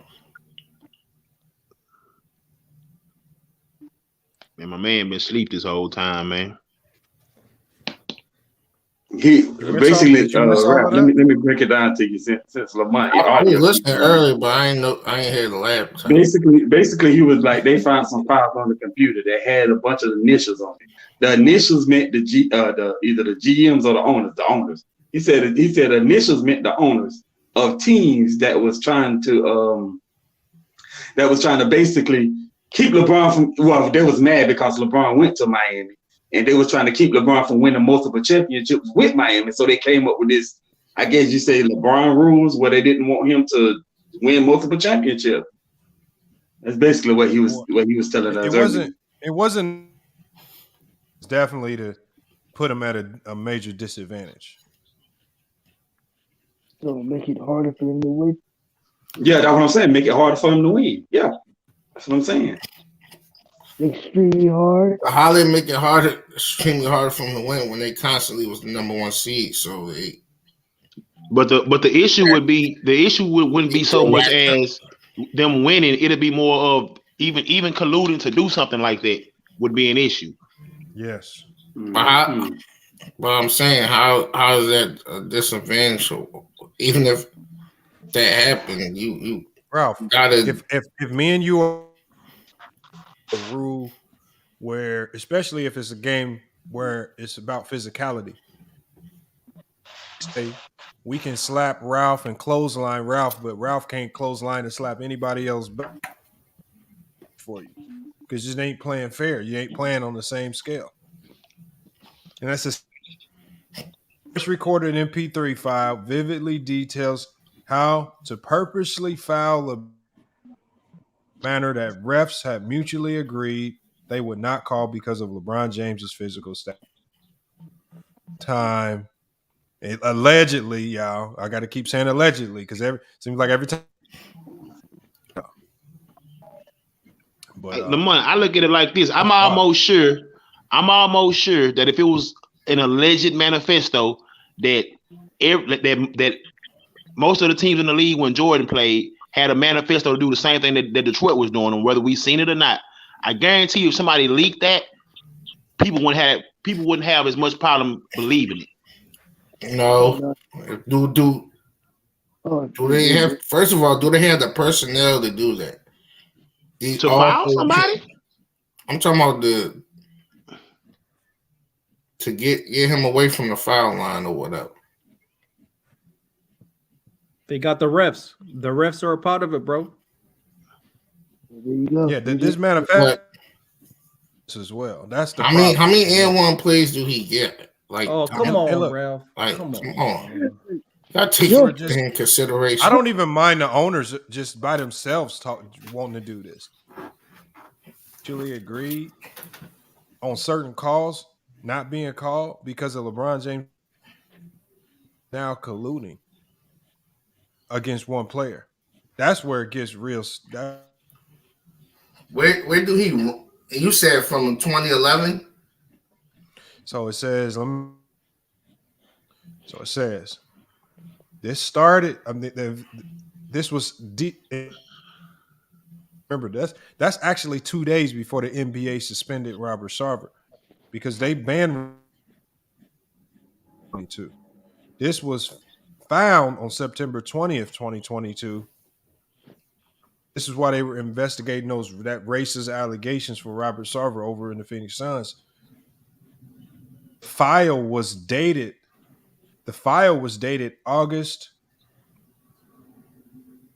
2010, and it says that correlates with LeBron James signing with the Heat through a sign and trade deal. And it says that this surprise move upset team owners around the NBA and the owner. And that's basically what they did. They took action to their own hands. So for like 10 years. As much as you can without participating in the game yourself. Man, Lamont, something's fucking with your audio, bro. I can't hear half of the stuff you saying. For these past 10 years plus, where do he rank in free throws, attempts, and foul going to the basket? What the? Is he top 10, top 15, top 100? Like what? The rankings matter. So if it did that much damage and he ranked high, it didn't really do anything. That's irrelevant. It is relevant. No, you missing the point, brother. You completely missing the point. The point is not if it affected him one way or the other way and may have ranked with him getting fouls. The point is if they colluded to do this. That's the only point that matters right now. Even if this was a topic that was broached by owners in the NBA, that becomes collusion. That is a problem because now you are trying to affect the game by having the refs do something that they shouldn't be doing. That's period, point blank. Even if it was discussed in any type of way. So I'm gonna give you an example. A couple years ago, there was a guy who was running a mini marathon. He took a shortcut. Few places. He didn't win it all, but he did take a shortcut and cheated. Did it affect the outcome? It didn't affect the guys at the top, but he did still cheat. So the thing is, the outcome, if you cheat or you collude, you're cheating on the outcome. That's what we got to miss here. So whatever the end result was, the fact that there was an attempt to try to do something that could have affected the outcome. Right. The numbers do show it affected the outcome, Lamar. Hey, look at this, man. Last season in Cleveland, he averages 9.4 attempts from the free throw line. The next season, he has more 2-point attempts, and it goes down to 7.8. He never gets more than 8 free throw attempts, more than 7-point-something free throw attempts again, and his career highs are only in the Cleveland Cavaliers, man, the first time. And so, are you serious, Young Africa? It's a fact, bro. Listen, you're talking about years of him falling out of his prime and shooting more jump shots than in 2010, bro. He was still in his prime, bro. What are we talking about, man? You just said last year and the year before. No. I was saying the last year in Cleveland. Last year in Cleveland, the first time in 09-010, he has 10 attempts, 10.2 attempts from the line. The next season, it drops to 8.4 on the same amount of twos that he takes. Like, well, what's that deal? Like, what happened? So if this is true, I agree, Ralph. There should be a difference in free throw attempts, and there is a major difference. 2 free throw attempts a game is a major difference, man. That's a major difference. But twos counts dunks and layups too. What do you mean? And jump shots too. Like. That's what I'm trying to tell you, bro. He took the same amount of 2-point attempts the next season. He actually goes up and doesn't get the same calls. The next season, what is it? He goes is it up. Dunks or layups or jump shots, bro? Bro, you're just saying 2-point attempts. Do you really feel like he drove less to the rim in Miami? Is that what you're saying, Ralph? That's what you're telling me? We gotta have the numbers to back it up. Just because we see the numbers fast break plays don't mean he didn't shoot more jump shots. Okay, maybe Lamar. I still think you just hung. I think what you're hung up on is the fact that none of this, and therefore it's not really a big deal, right? No, I'm hung up on, did this really happen? Okay. And if it did happen, look, and you know what, Ralph? Right, it's wrong. This is all alleged. I don't mind you contesting if it really is that, but everything that's coming out your mouth, you're saying it didn't. Facts. Contest the facts all you want. I got more here. I'm not saying. See, I'm not contesting that it was wrong or right. I'm not saying that it's right. It is wrong, conspiring and watering down the product. If you're gonna contest, what are you contesting?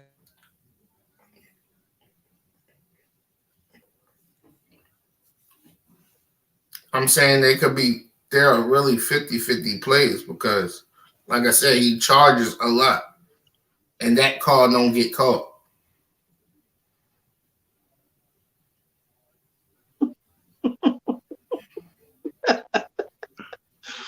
Round. That's a fact. Do charges. Oh, wow, man. Oh, Ralph, what is the charge? What is the NBA charge? Him running like you standing right there. I'm the defender. I'm right there. I'm already there. So he can't get around me. And he runs right into my chest and drop down his arm or elbow me in my face or whatever.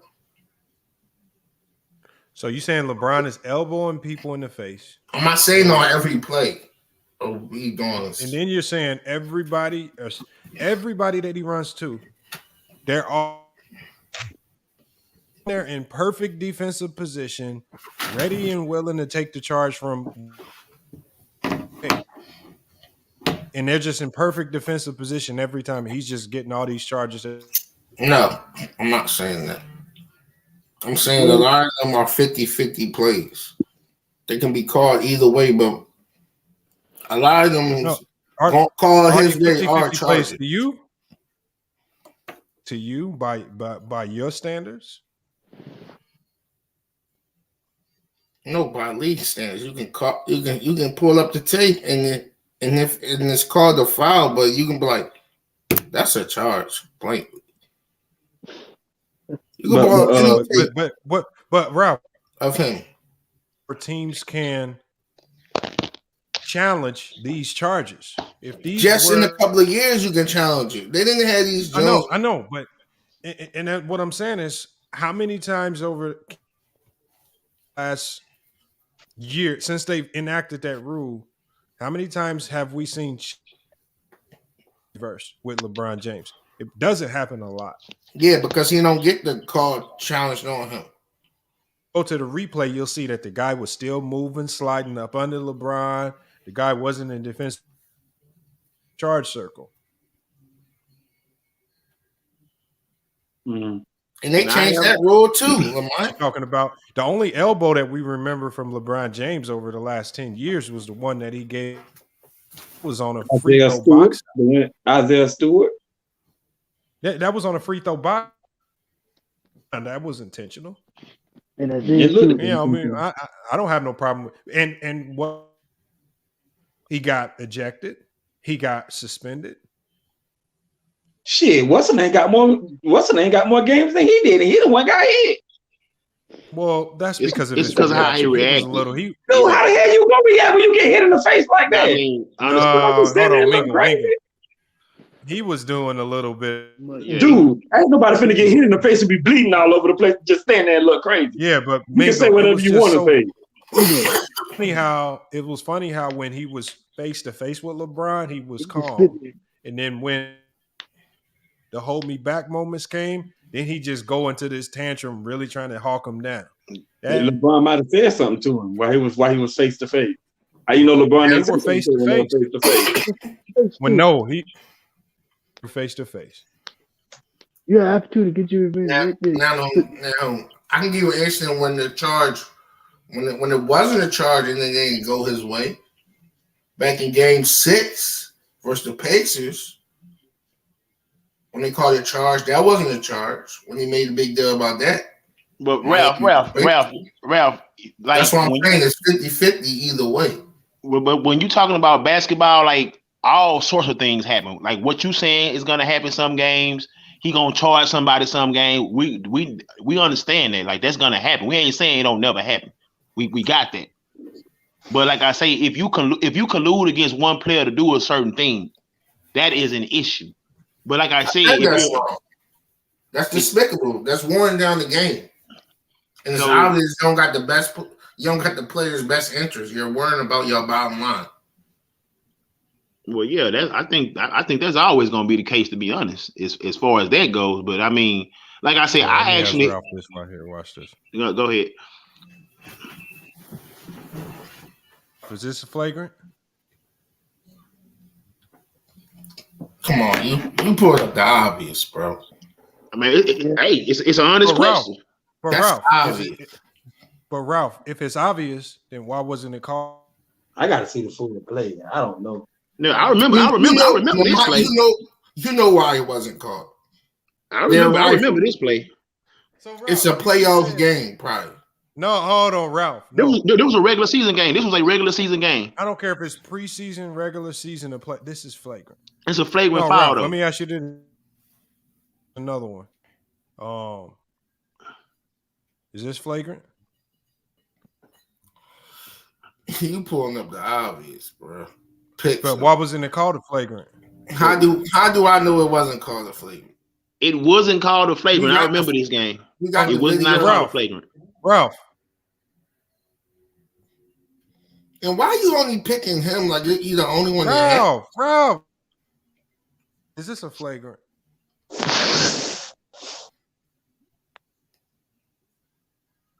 Crickets. You used to could tangle people up during this era, so don't try to move the goalposts. Oh my goodness! Ralph, just look at the picture and tell me if you think this is a flagrant. It's not a trickery. I'm not trying to trick you, Ralph. I promise you. To today's standard, yes, it is. But in certain eras, that of them plays, it wasn't calling it like that. So flagrant. Ralph, this happened after 2010. So Ralph, when was this ever not a flagrant? When Kawhi Leonard got hurt, they start being strict on the rules, and you know it.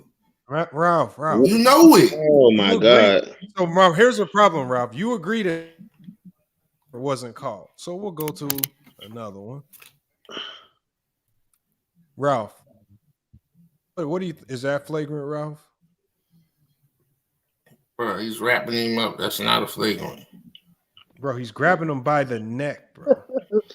I mean, these the calls y'all. This what y'all said Michael Jordan was going through, right? Ain't nobody saying nothing about no Michael Jordan, bro. Y'all are judging today's game. Okay, the 80s. No, y'all judging today's game by yesterday. Oh my God! I just want you to ask: do you think this is like? Come on, we know certain fouls and certain rules was not. No, Ralph. Let's just a quick Q&A. Do you think this is a flagrant? Bro, no, that's not a flagrant. Oh my God! So for Ralph, wow, to be making a play on the ball. Come on, man. Is he making a play on the ball? Come on, man. So how many times have you seen a player wrap somebody up and they just call a regular foul? Like, stop it. You cannot wrap. Come on, bro. Oh my goodness, bro. Y'all are judging today's on the ball, Ralph. Game by yesterday's play. That's what y'all doing. Oh my God. Is this a flagrant? You serious, bro?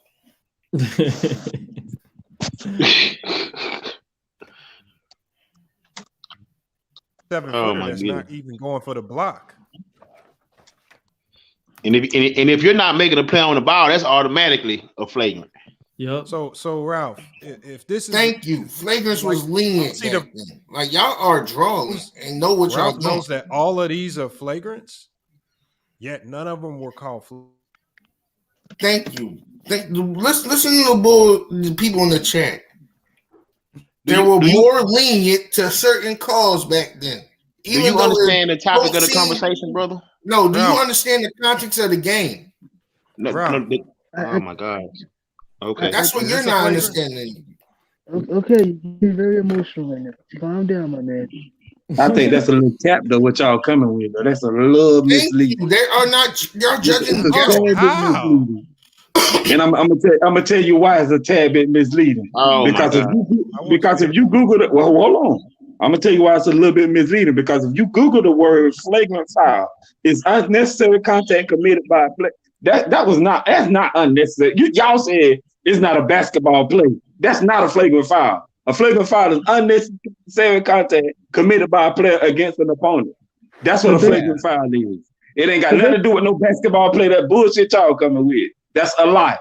That's number one. Not no summary. So, Mingo, are you saying that the plays that you just saw, that's a lie? Is what I just said. I said what I said. So they weren't flagrant. Is what you're saying? No, they're not. According to the rule, it's not flagrant because the rule said it wasn't flagrant. Oh my God. So Okay. Jester. So what's unnecessary contact, bro? That's necessary. Take a man's head off. That's necessary. No, what I'm saying is this. They said a flagrant. Lamont definition of a flagrant foul was not a basketball play, and I was saying that's a lie. That's what I was saying. Unnecessary play means that you ain't trying to make a basketball play. You're not trying to block your shot. You're not trying to actually make a shot attempt. You're just trying to take the player out. That's unnecessary, bro. Come on, man. Yeah, that's why I say I got to see it. But the main thing, I want to see the full play. You know what's crazy? You keep saying you need to see it. Yeah, I do. I need to see the full play. Lamont played it full time, Lamont. Lamont played it full time. Don't do it justice because you would see LeBron going full speed most of these plays, and that would make him look worse. And a lot of them are ground LeBron wrapping up. They won't let him hold him down. I'm not saying it wasn't some of them not fouls. Why are you starting this dumb shit? I'm saying y'all judging them by today's standard. Hold on, but Ralph. 10, so we have to judge it by the rules that was going on then. These were still flagrants in 2010. But they wasn't calling them as much though. So bro, that's all I'm still saying. Flagrant. If you wrap somebody up in the mid-air in 2010, it's gonna be a flagrant. That's not a flagrant. I never said it wasn't, Lamont. I agree with you. You wrapping them up? I'm just saying they were not caught. Certain calls and plays was not a flagrant. Just wrapping somebody up. Oh my. No, hold on, Mingo. Just cannot wrap layup. So Lamont, let me ask you this question. Hold on, Lamont. By definition, unnecessary contact. So that's unnecessary contact right there. He's just wrapping them up so he can't get the layup. That's all he's doing. That's not unnecessary contact. I'm going to read the full rule, Mingo Jester, because you keep saying unnecessary. No, Lamont crazy as hell. That's a damn shame. Dumb as hell in the chat. Y'all literally judging the game by this standards and these rules from back when these clips are being shown were more lenient, like they were saying. Man, it's a damn shame, man. Like, come on, man. But yeah, motherfuckers taking this shit too far, man. If that the case, then it's a flagrant when motherfuckers getting stiffed on. Mingo, the problem is that a flagrant? Did you hear the beginning of the stream? Yeah, that's what I'm saying. They just missing the whole point of why we talking about this. We understand about the collision. Hold on, Ralph, hold on. I'm talking to her. It ain't no point in talking about this shit, to be honest. Herm, let me get your thoughts on this. Herm, hold on. You called me crazy. Remember what I said at the beginning of the stream. Y'all called me crazy for just reporting the news. So, facts. I'm reporting to you that in September 20th, 2020, a hidden file on one of Robert Sarver's computers, because they were, and that hidden file contained MP3s that vividly detail LeBron James aggressively in a manner that refs had mutually agreed because of LeBron James's physical stature. Why don't we stick to that? You agree that that's fair, Herm? Yes or no? No, Lamar, I'm gonna hit you with this. I'm gonna say it's not. Man. But I'm gonna tell you why though, Lamar. If a nigga trying to stop LeBron James from going over the layup, as strong as he is, how the hell you gonna stop that with that rapid? Okay, so hold on. How the hell you gonna stop that with that? Then you gonna go with some shit with Robert Sarver? Herm. Robert Sarver. Just stick to evaluating. Hold on. All I'm asking you to do is evaluate. I'm not evaluating what shit is dealing with working. Robert Sarver. Get your I'm not little ass. evaluating shit dealing. Hold on.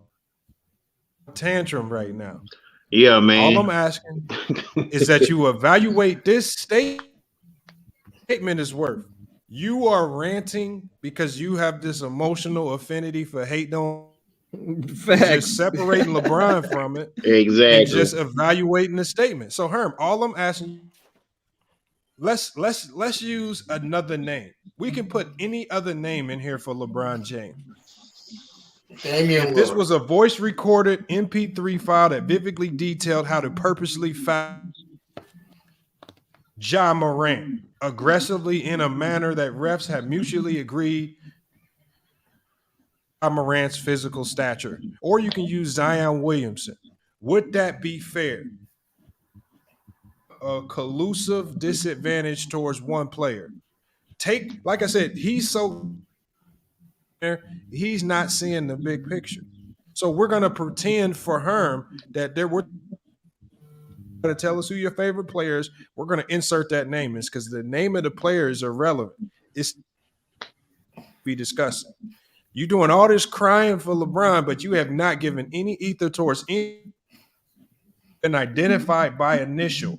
You talk about Herb Simon, HB of the Indiana Pacers, Robert Glenn Taylor, GT of the Timberwolves, Dan DeVos, DD of the Orlando Magic with TL.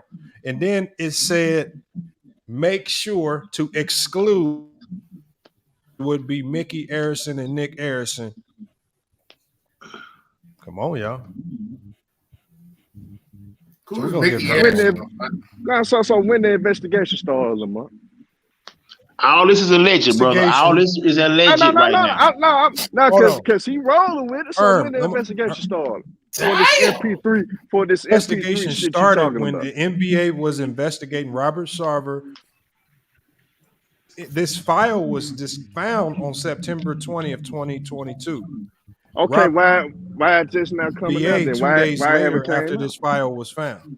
No, but why they haven't put a full investigation on the trip? Because that's some shit. That's a serious shit that you're talking about. But like I said, Herm, this is just sharing the information.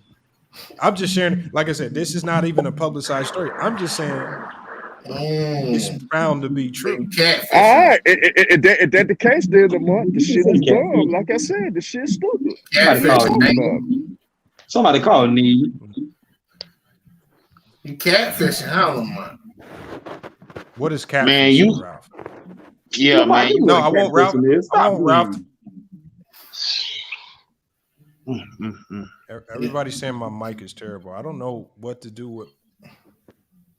Yeah, it's going out. It's just going in and out a little bit. Yeah, right. The internet's messed up too. Why this story ain't got more light to it? Why do a guy with we trying to bring plus? Now you just know this shit was gonna bring controversy. That's why you started it for one. This LeBron James. He about to get. Hold on. 40,000 points. I've been telling you the shit done. I'm not mad at all. Hold on. He about to get 30,000 I can't break a story. Points. This should be highlight. ESPN got to break it for y'all. I can't break it. I can't have it. So for y'all got to read it on clutchpoints.com for y'all. They got to break it for you. Come on, man. It's crazy. How you know these niggas dumb as shit like this side of the game. It's crazy. Dumbass nigga. Hey, you a funny nigga, man. You a funny nigga, man. Y'all getting mad. Y'all just getting mad. These brown sexuals got their panties in a bunch over nothing. Lamar, I'm a damn fool. You worse than me, man. I thought I was crazy. You got me. You got me by a long shot. Hell no, Herm. You got me by a long shot. Yeah, I done heard some of your takes, fam. I done heard some of your takes. You about to one of the most. Hey, look, but with my takes though, I come with it for a reason. I like to piss motherfuckers Hell off. I like to no. piss. I like to piss fanboys off. I love this shit. That shit give me that But shit. we just That shit having make my a day. That dialogue though, shit brother. make my. Hey, It ain't no hold on. dialogue You know about these no niggas fake ass tripping. story. Look, y'all. It ain't no reason to talk about a fake Hold on, ass story. That shit Hold on, dumb. Herm. Why Hold I on, Herm. entertain some shit that ain't real? You Fuck entertaining it Robert now. When Song. you came to the panel, you entertaining it. What are you I talking ain't about? Hold on, entertaining. y'all. I'm telling you the shit dumb. I'm telling you the shit dumb to talk Oh my about. God. Go ahead, Lamont. And ain't no oh my god. Y'all want to run with Herm, fake hold on. narratives? Herm, hold on 1 second. Hold on. God reload his comment. Rap God Reloaded is the that actually made a statement that makes sense. He says that ain't a credible source. I'm not willing to name the source. Normally I will. So you know what? Rap Guy Reloaded all the room. Like if I'm not willing to name names, he not believe it. This is not something that Ralph or Herm has even said. Guy Reloaded helped direct y'all down the right path. So y'all that's a can damn lie. I just said the story. I said I don't believe shit about this that LeBron story. James I said I framework that don't y'all no. trying to I push. said I don't believe shit about that story, and it's dumb to talk about. You wasting time talking about something that's Now, not for real. here's That's the all I'm saying. problem. That shit dumb. Now, That shit dumb. and here's the problem. Herm.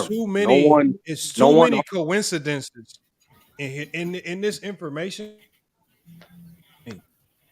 for it to not have some form of credibility. Too many coincidences. This man about to make NBA history. This should be a bigger story than this. What up, Sturdy? Sturdy, what you got on That's that? all I'm saying. Well, I just want to say, if anybody feel the conversation is dumb and pointless, you ain't gotta be here. No one's putting a gun to your head to be on the panel. Facts. No one's putting a gun to your head to comment. If you think it's dumb, Set that then bullshit up, man. I can say something dumb if I want to say it. If I want to say it's dumb, it's dumb. And then nothing wrong with me speaking my damn mind. I'm speaking my Jared damn Thomas. mind. Herm, you getting emotional, bro. First ether statement. I'm not emotional. No, you I'm not Hold on, emotional. Herm. Hey, Herm. I don't know why. I'm not emotional at all. Okay. I Hold just on, talking.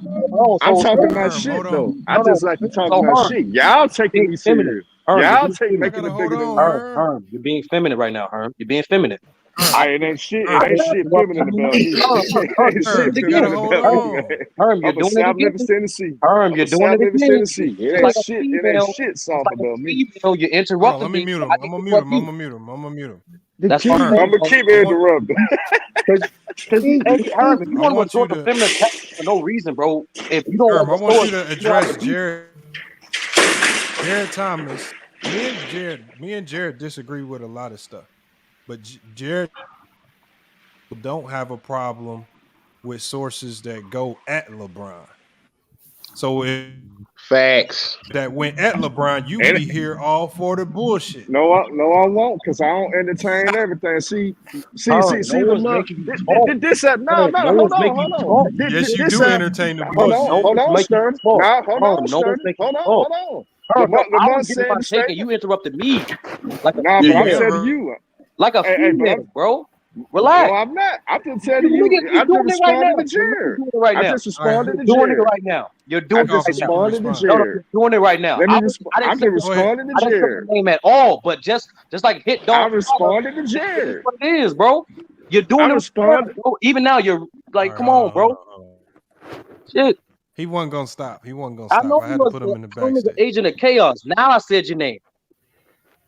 But it's for anybody in the chat, bro. If you don't think the topic was worth talking about, no one's forced you to be here. Nobody. Hey, Sturdy, you know what's crazy about what he said too, though? He said that. Hold on, y'all gotta let Sturdy Oh, go finish ahead, his Sturdy. take, My bro, bad. Go ahead, because Sturdy. Second Sturdy's thing in regards to this topic, people saying, well, you know how many news breaks, not just sports, but also in media period, where the sources were not named and yet it was deemed credible. So everyone that's saying Lamar is not credible just simply prove the burden of the proof is on you to prove his information not credible. So don't go on nobody's platform trying to say the shit is not credible, and A, you ain't got no proof, and then B, most importantly, you ain't got no logical explanation of why it's discredible. So if those not the things that you participate in the conversation or not, it's very simple, bro. I won't force you to be here. Now, in regards to this topic, like Lamont prefaced it the entire time, because he's not going to list his source. This is alleged information. So all we can do is go off the facts that may lead to this motive, just like they do in just like they do in the courtroom, just like they do in the political debate. In every sense of fashion, when information get displayed like this, there's always a collection of evidence and going over it. So, A, we know Lamont is credible because how many stories Lamont broke in which either A was controversial or B that was completely false? If anybody in chat can do so, let me know. All right, let's get out the way. Second thing, in regards to this information now, there is motives on why that could be a thing. One, the NBA does have a history of owners colluding for a certain image of the game. That's just a fact. They did it in the 80s, they did it in the 90s, they did 2000s. Now, what makes this story unique is this the one time they colluded in behalf of going against a player, which hasn't been done since the 60s against Will. That's what makes this story interesting. If y'all go back at that time when LeBron went to Miami Heat, it wasn't just fans in the media profiting off that quote-unquote hatred. A lot of GM surveys was out, and a majority of GMs did not agree with how LeBron did that. And it's not because of the reason that y'all think, because he created a quote-unquote super team. No, it's because what it did for the player empowerment movement. Why would an owner be happy with a player showing how much a leverage a player actually has? That's disadvantageous to that owner and owners after him, which we've seen since 2010. That's been the case. Players don't simply just rely on GMs to dictate their future anymore. They understand who they are, and they're not just players; they're businessmen, and they understand the more constant and the more time they are in a competitive environment, the more profitable they are. So they're not going to rely on the ownership to dictate that path of their career. That's the biggest reason why that's one of the reasons why owners were completely against the idea of LeBron going to Miami in that manner. It's not the fact he just left. A bunch of free agents happened before LeBron. It's the fact that the way he did it in that manner, it showed how much leverage the players truly has. I'm just giving you one motive why the owners to do something like that. But to say Lamont's not credible, which you can't prove, to say that the owners never colluded together to display a certain image of the game, that's simply not true. And to say that owners disprove the player power movement itself and the act of what LeBron did in 2010 is simply true. You can go back to the articles, you go back to GM surveys, they all disprove of the way LeBron went from Cleveland to Miami. That's and to all add I'm on saying. to, go ahead, Lamont.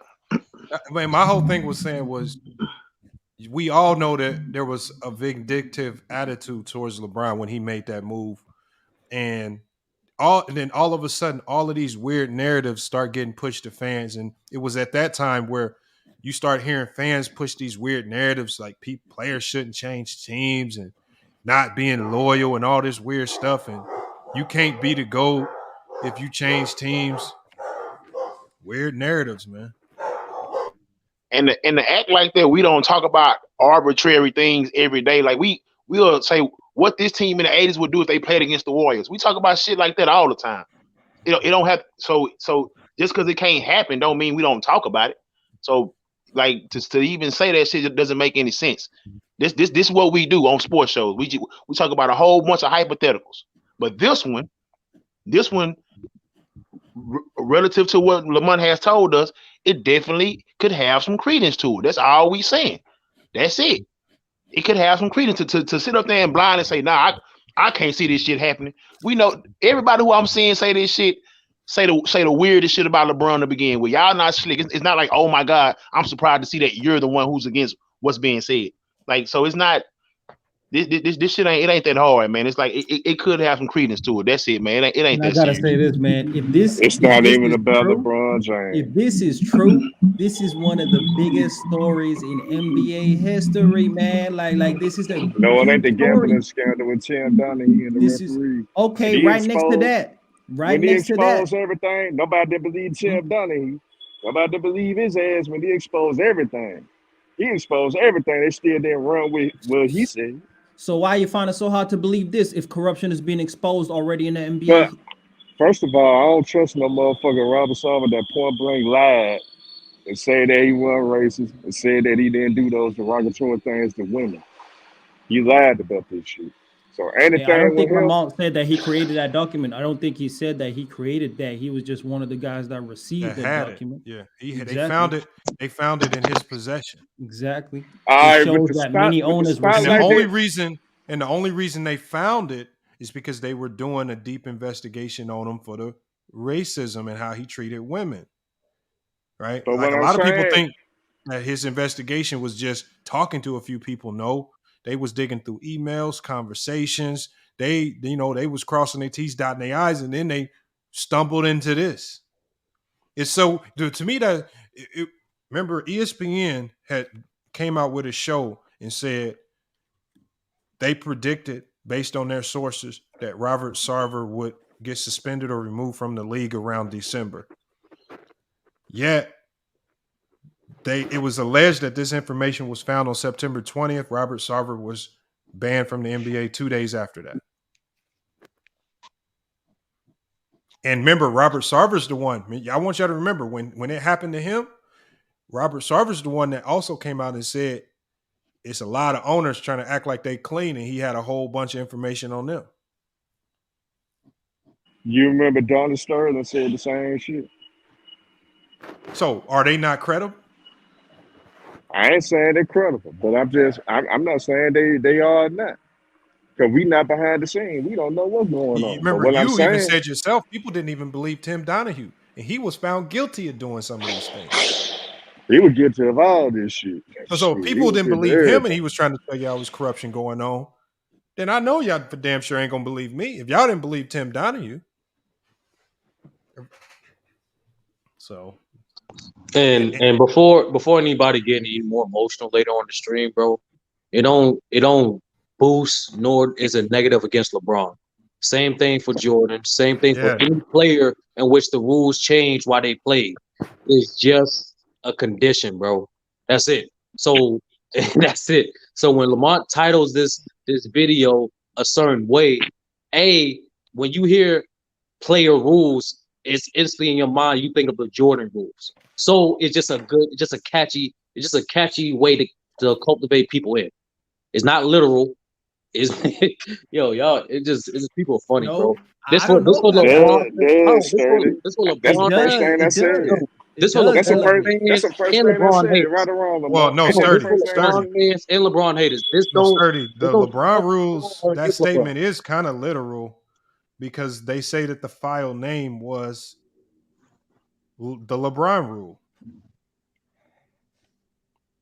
No, but like Lamar, even you mentioned, like, it just even the Jordan rules itself, like it wasn't literal rules. It was just it's just a phrase. It's just a catchphrase. That's all it is. But naturally, people over time take it literal, and that's not the case. It's just condition. That's all, bro.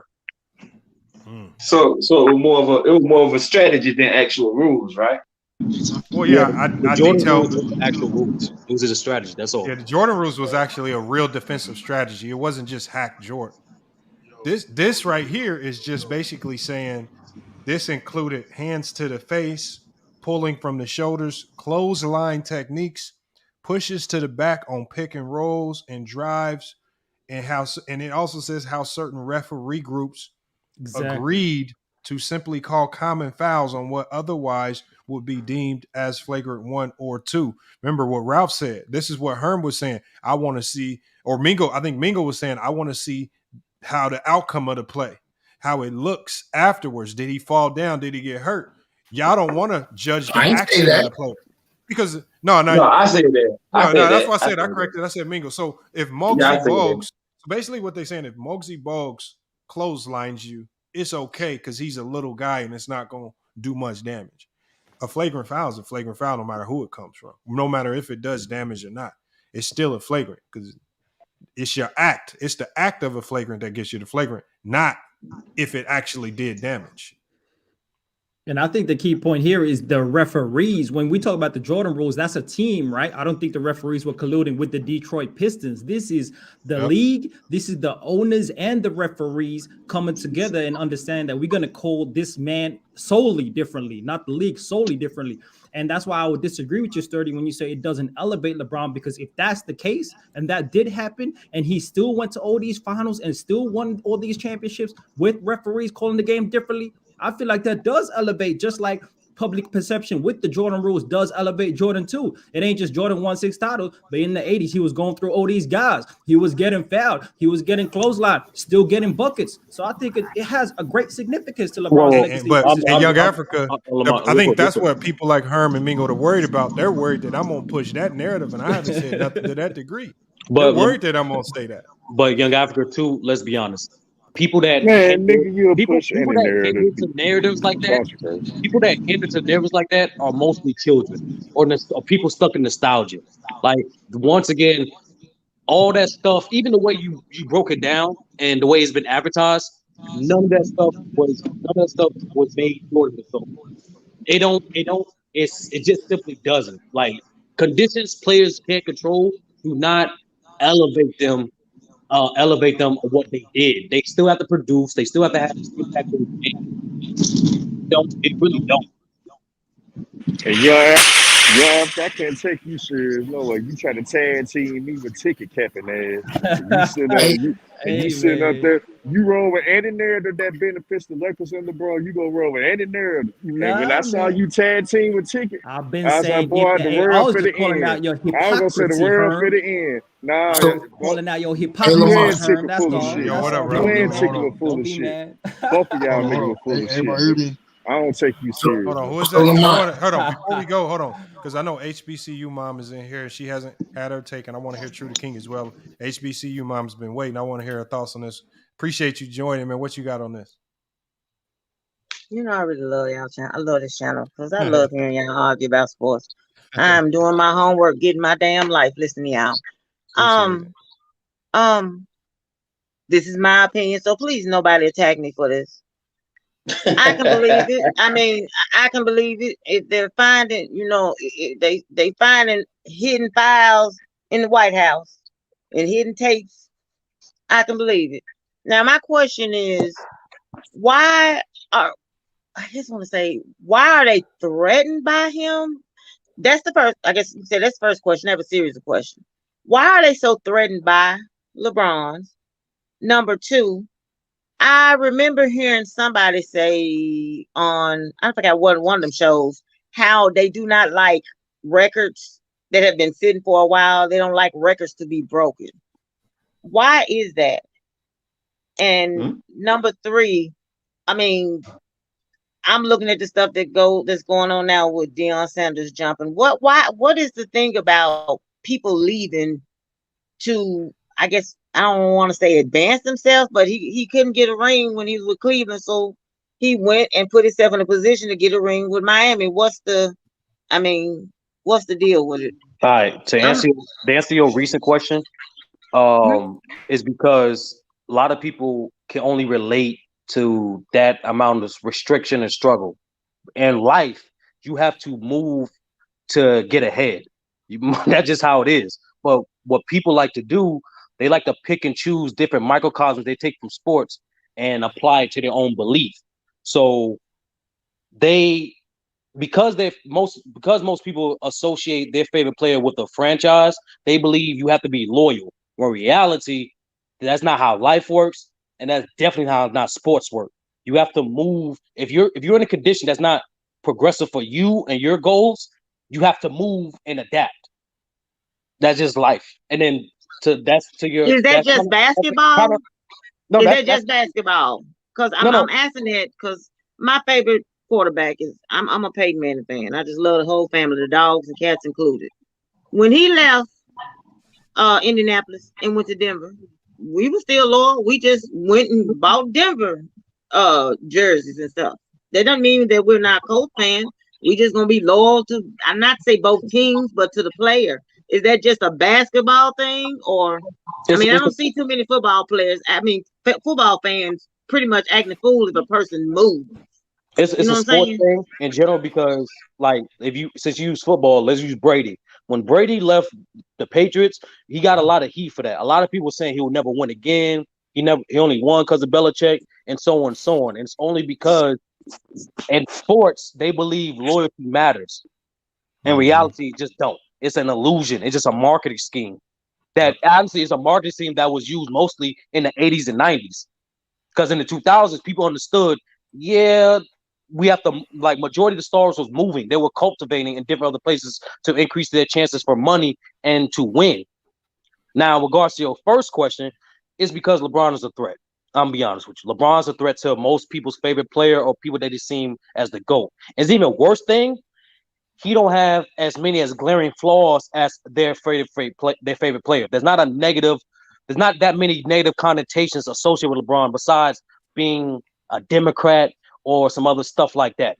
He's not labeled a quote unquote obsessive gambler. He's not labeled a potential rapist. He's not labeled all these other things that smeared their favorite athlete in the past. So what that does, it gives accelerant to that insecure flame that most people that have a problem with LeBron, it gives so much gas to that insecure flame within their heart and soul that they can't simply just separate that, appreciate his greatness as a player, and then move on.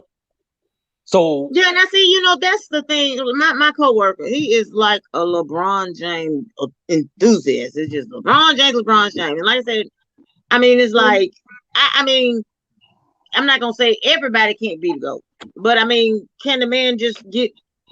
I mean, he's good. I mean, I look at him, I see a little bit of this in him, a little bit of that in him. I mean, like I said, these are just questions I'm asking. Him coming in the league at an early age, and then he's being top notch at what he does. Does that factor into the LeBron James hate or dislike or what? Yeah, well, I think here's the thing right here, because obviously, if LeBron's not on your team, with all of the avid sports fans out here, if he's not on your team, then you're probably not going to really like him very much. I don't believe Miami Heat fans really liked LeBron when he was on Cleveland. When you got this guy coming in dunking all over y'all, but then he joins your team, now everybody's LeBron fans. I don't believe Laker fans were huge fans of LeBron's until he joined the Lakers. I mean, that's how fans are. I don't really look at it to that. I think with the owners had the luxury of a favorable CBA that forced players to stay on their team. And there's this misconception where the owners push this narrative about loyalty to trick people when it was really the CBA was designed to keep players stuck on their own team. And if they left, they would have to take significant pay cuts. So I hate it when people try to push this narrative that all these players in the 80s and 90s were super loyal, when the only reason they were staying with teams is because they couldn't make no money nowhere else. And when the CBA changed, and player like LeBron James is one of the first players to really show that you can move around and not just move around. You could convince other stars to move around with you, and y'all can create y'all own championship legacy. And I think once you open that door, it gets ugly, huh? Okay. Go ahead. Going off of what you just said now. Say if I'm just gonna throw a name. Say if this was Isaiah. I mean, I know this is a different era back then, but say if Isaiah Thomas. Now we were saying with players staying with a team to the damn near die. Mm-hmm. I mean, what if Isaiah Thomas would switch? Do you think he would catch a lot? Isaiah Thomas would he catch a lot of heat, or Larry Bird? Would he catch a lot of heat? Will Chamberlain? Yeah, they wouldn't have caught heat. That's the crazy thing. They wouldn't have caught heat because we saw stars switch teams back then and they didn't catch heat. But the problem is back then, if you were a star in your prime and you switched teams, there would be significant financial repercussions. Because of the way the CBA was designed, like, for example, Patrick Ewing wanted to leave the Knicks, but then he realized if I leave the Knicks and go to another team, I have to take a 70% pay cut. Well, What superstar is going to take a That's 70% forced pay? labor. So that's forced labor. Yeah. I mean, So isn't that forced labor? and so like a lot of people, I'm the only one that is honest. Like people like Elijah wasn't loyal to the Rockets. He demanded trades, faked injuries. So he wanted out of Houston because they didn't want to pay him. There was no loyalty to I Houston. ain't He gonna lie, wanted out. Patrick Ewing and Jordan did want to join teams again. They wanted Pippen to play wanted out together. of Chicago. They weren't paying him. He was stuck though. Horace Grant wanted out of Chicago. And what did he have to do? His first year in Orlando, what did he have to do? He taken a significant pay cut, stayed with Orlando for a year until they got his bird rights. And then that next year with Orlando, that's when he got his big payday. A lot of players weren't willing to do what Horace Grant did. That's what I'm saying. Like, that's one of the narratives that people like to push about the 90s to try to say it's better than this era because you got this loyalty. There was no loyalty. They were just stuck. You had a whole bunch of players disgruntled with franchises stuck on teams that had no incentive to try to win. Lamont, and that's why the problem is a lot of people don't have the mental maturity to separate the marketing from reality, and they're just too stuck in the nostalgia. Let that shit go, bro. Like that's why when B's go on multiple platforms, be dropping these facts, I'm like, B, stop telling niggas Santa Claus don't exist. Some niggas can't handle that. Some people can't handle the truth. That's what it is. Well, I thank y'all for answering my question. The last question, and then I'm gonna get back in the chat and look and listen and laugh at y'all argue. Is that true? Like I said, I've heard this before. Like you have individuals that have like these outstanding records and stuff like that, whether it be baseball or football or whatever. Is that true that individuals, companies, I guess, or presidents or whatever, they don't like people to break their record? Case in point, oh God, the quarterback of the Broncos. Oh God, what's his name? Dan. I think it's Dan Marino.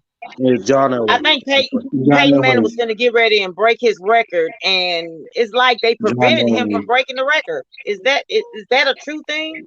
That they don't like a record to be broken? It depends on the player. Be honest with you. Yeah, it depends on who's breaking the record. And yeah, some players like John Elway, Eric Dickerson, they'll tell you. Elway, that's it. I'm sorry, Elway. Yeah, Elway. Players like John Elway, Eric Dickerson, they'll tell you up front, nah, I don't want you to break my record. When Adrian Peterson, Look how they did Barry Bonds. Yeah, when Adrian Peterson about to break Eric Dickerson's record for the season, Eric Dickerson was straight up like the last 3 weeks, like, nah, I don't want to break my record. No, I want my name to be etched in stone. We also got a few guys like Jordan, like Kareem, who don't care. Like, okay, you surpassed my record. Okay, you surpassed my record. I'm gonna be there to congratulate you because in reality, records are meant to be broken, and all it does is just raise the bar for the next generation. Okay, thank y'all so much. I'm getting back to the chat. Thank you.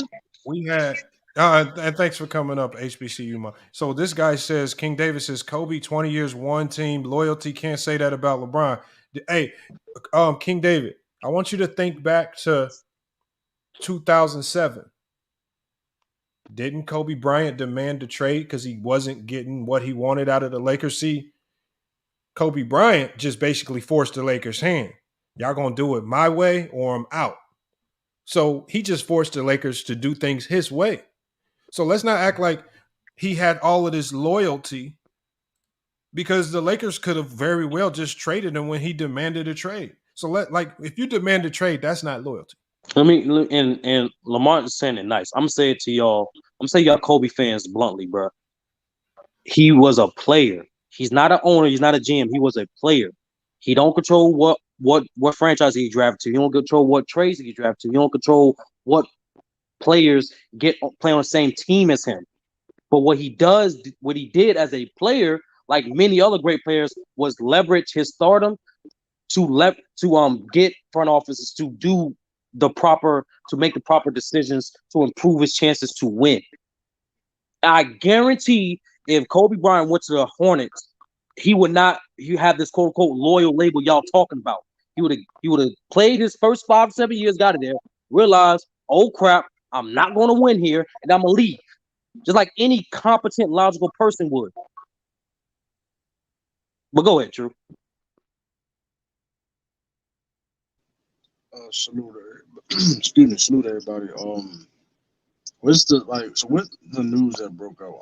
I was in and out the chat. I don't So what's not? I don't know what story is being. Yo, you breaking up and your mic is low. Hold up. And somebody got an echo. Heard me now? Yeah, you better. So what's the news that broke out?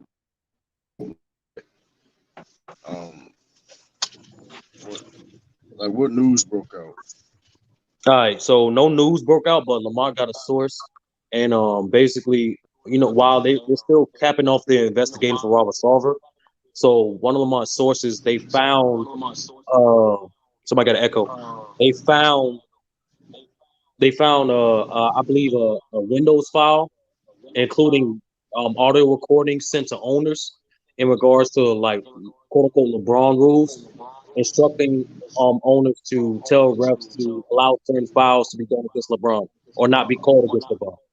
That's according to LeBron's source. I mean, like if y'all don't know, I ain't gonna get deep into it. The source. I probably have. I mean,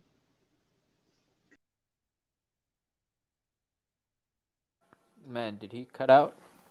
Yeah. Him and Lamont dropped. And I want to let y'all this know too. Go read the last Rhodes report, the last Shams report, the guys that y'all say is credible, right? Let me know what source they list. Let me know. They became credible because they bring multiple stories from their sources that turn out to be true. So then they become. Yep. So naming your source has never been a part of proving your credibility. It's what stories you put out that proves your credibility. Okay, Rhodes would never tell you niggas where he gets the source from. Sham would never tell you niggas where he gets the source from. Why? Because then he'll lose his leverage of his insight. That's understandable, but the point is Lamont, has he broken stories before? Because I haven't been following sources that he provided before on stories that he broke. So So Mahmoud, he's one of the first people to break the Robert Sarver thing, and also when he did break down the Deshaun Watson thing even further, they blocked him. YouTube blocked him. No obscene things, no vulgar activity on the live stream, but simply because the way Lamont was breaking down the facts to the Deshaun Watson case in the early stages of it is the reason why he got blocked on YouTube. So yeah, Lamar's a pretty credible story. Also, all you got to do is ask Hitman X. About 2 weeks before Chris Paul came to the Suns, I said, Hitman X, you're a Phoenix Suns fan. I'm gonna let you break it, but Chris Paul is on his way. Hitman X just chose not to break it, but he could have. But I said Chris Paul's on his way. While people was running around making bets that Chris Paul was going to the Lakers and all these other weird places, just ask Hitman X. I said, this is before, because it surprised everybody when he came here. I told Hitman X weeks before it happened, and he just chose not to. I don't know if he just thought it wasn't true, but I told him what was going to happen. I mean, Lamont, like I said, Lamont had also told us things that about certain players, Alonzo Trier. I forgot his name top of my head. Yeah, Alonzo Trier. Yep. You told those stories like that. So I mean, and hey, listen, they've been true. So I mean, like Lamont. I mean, so I don't know what's the difference. I mean, like I said, Lamont isn't that Phoenix. He's in Phoenix area. So it's like, I don't know why it's so complicated that somebody that's a content creator, sports content creator, breaking it's so unbelievable. You know what I mean? That don't make any sense to me.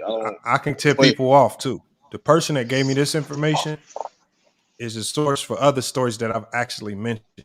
So if you really want to know who he is, I ain't gonna say your name. You could just do some research. And Lamont, you shouldn't say a name. Like niggas don't understand. You shouldn't say a name because they never asked. People are quick to believe Woj, but Woj never named his source.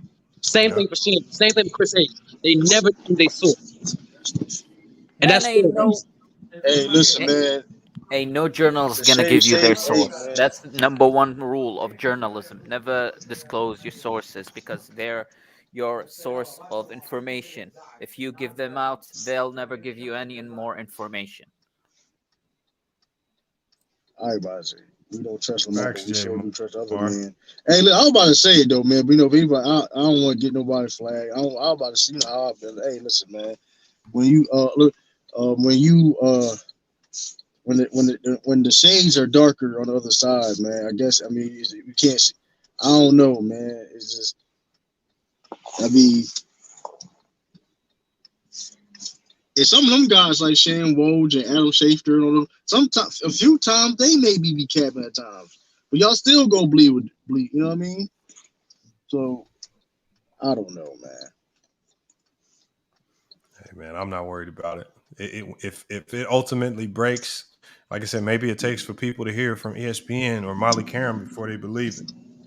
I'm fine. You know, that is what it is. I know. I think I know what it is too, though. That's the funny thing about it, though.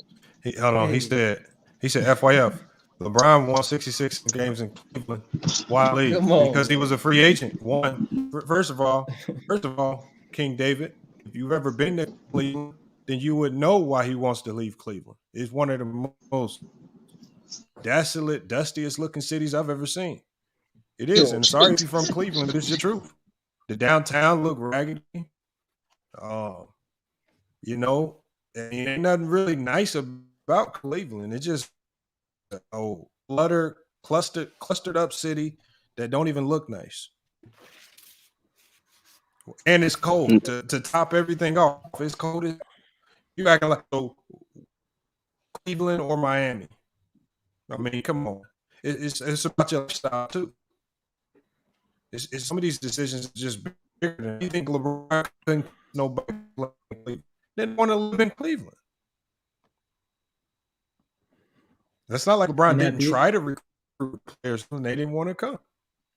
And at the end of the day, if you don't agree with the idea or the topic at hand, and if you don't believe what it is, you can still go off if it is true. And if it is true, this is huge news. This is amazing. I can't stress enough how ridiculous and huge this story is, because you're talking about owners and referees colluding. And if this has occurred, how many times my questions are, how many times has it occurred in history? Does it occur often? Does it occur to multiple players and not just one? Like, this is a huge story, which is why I doubt this comes out, Lamont, to be honest, on major platforms and institutions like ESPN. I highly doubt that. But if it is true, and if you don't want to believe it, you can go off if it is true. And if it is, this speaks, one, to LeBron's greatness. It does. People will deny it. People don't want to talk about it because it's LeBron at hand. But LeBron's greatness, to have to be minimized by owners and referees, speaks to his greatness, and also speaks to the dominance that he was on. And he still did what he did. I feel like it elevates his career. But this is an amazing story. And I don't know, brothers ain't even stressing how amazing it is. You can doubt it all you want. But if it is true, oh my goodness, Lamont. All jokes aside, though. All jokes aside, but if it wasn't LeBron, though, y'all ever, would you care? I would, man. I would. Any player. Hey, let it be Jason Tatum. Let it be Kevin Garnett. True. This is a huge story, man. Herm doesn't want to believe the story because the name attached to it is LeBron. If it was Herm's favorite player, he would be all for it. Right, and that's for multiple people for multiple reasons. That's why I had to ask that question. And I want to make this clear. Owners have colluded for the rules to present certain product on the game, as well as to certain players before. However, what makes this unique, like I said before, is they never colluded with the refs directly, and especially in a way to slow down one individual player. Like they colluded against AI in terms of the image that he put on. So that why they had that's why they was stern on enforcing certain image rules. They were stern on the style of play that needed to change in the 2000s. I mean, late 90s into the 2000s. So they tried to push for a faster pace. Yeah. This is different. They haven't done this direct collusion towards one individual player since Oscar Robertson. Hey, Lamont. Yeah, what up, bro? So I was asking you, how like they just colluded with random referees? Well, again, my details that I have are vague. I'm not gonna lie. The details that I have are vague. What it says here, it says that the NBA owners colluded with certain referee units because we know referees, they have referee groups. They like to put them in groups so they're all familiar with each other. Like they do this in the playoffs. They said there were certain referee units that agreed with the owners to only call common fouls on what otherwise would have been deemed a flagrant 1 or flagrant 2 for anybody else. And that's But what it I'm says right saying, here. that's why I asked you that, because they don't get their assignment to 9 a.m. Eastern Central Time. Hey, You don't know like where I you're said, playing. you don't, So but that's you might not know, but if certain referees are already in on it, and like I said, if they might not know what they're playing, but if they are involved in a game with LeBron and already have some type of understanding about how to call certain calls, then it doesn't matter what assignment is. You know what time it is if your assignment is LeBron James. That's what it sounds like. Lamar, it just dawned on me too. There's been multiple great players left their franchise, played on multiple teams, and won. But no one said they try to cheat the grind. No one has ever said Shaq tried to cheat the grind for getting traded from the Orlando Magic. No one's ever said Wilt tried to cheat the grind. Like, no one said any of this crap, bro. That's the easiest logic because it's lazy logic. That's the easiest logic to debunk because like people and really the people the few remaining people that like to push that logic are usually Kobe fans or some or Jordan fans. And we all know that Jordan threatened to leave the Bulls. He had no strong loyalty to the Bulls. He threatened to leave the Bulls if they didn't act right. Kobe threatened to leave the Lakers if they didn't act right. So again, there was no strong loyalty. They stayed as long as things were getting done their way. If things didn't get done their way, if the Bulls didn't give Jordan that $30 million a season, he was out. If the Lakers didn't give Kobe what he wanted, he was out. Let's not act like there was this loyalty there. I mean, he left those when Phil Jackson organizations come fell back. in line. They He fell in left when line Phil with the Jackson player. didn't come back. But we can literally see this man got more pull than any other player ever. Like That's what Clutch superstars Sports. get, more pull. That's No, I'm that. talking about influence. Clutch Sports influence the game more than fucking Kobe and Give me one agent Rob example. Pelinka have ever. Give me one example of how Clutch That Sports is true. influenced the game. Just give me one example. This nigga literally played with damn near almost every Clutch Sport player that ever been on that Sports not the damn biggest thing. management in the NBA. The biggest, That is not. That is Clutch true. Sports not even the biggest management in the NBA. So stop trying to make it seem like half the league. It ain't gotta be the biggest man, but they got the players. They got the players though. It don't make any sense. It does make sense. What's the management? Okay, hold on. Let me ask Ralph this. Hold on, Ralph. Okay. LeBron had played with, because you said he played with most of the people. He hasn't played with Ben Simmons, John Wall, Draymond Green, Eric Bledsoe, Jean Terry, Darius Baisley, Trey Lyles, Corsa. You literally talking about the new guys, bro. Like, come on, bro. Hold on. I got more names. You said John Wall. What are you talking? I got more names for you. Tyrese Maxey. How long John Wall been in Clutch Sports? There's Garland. Hold on, Ralph, because Ralph, you said LeBron's played. Funny as hell. You know what I mean. He hasn't played with Aaron Fox. He hasn't played with. Hold on, Ralph. Ralph, hold on. I got more names. He hasn't played with Colin Sexton. He hasn't played with Marjon Beauchamp. He hasn't played with Jaden Hardy. He hasn't played with Anthony Edwards. He hasn't played with Terrence Ferguson. He hasn't played with Nerlens Noel. He hasn't played with Trae Young, Jared Vanderbilt, Terrence Clark, Elijah Brown. Kevin Johnson, Malik Beasley, Candace, Jericho Sims. Funny as hell. Do you want me to keep going? You're want funny me to keep as going, hell. Ralph? You're literally picking. You want me to keep going? Most of the guys that just Ralph, signed. hold on. Ralph, you said he's played with most of these guys. I just named a ton.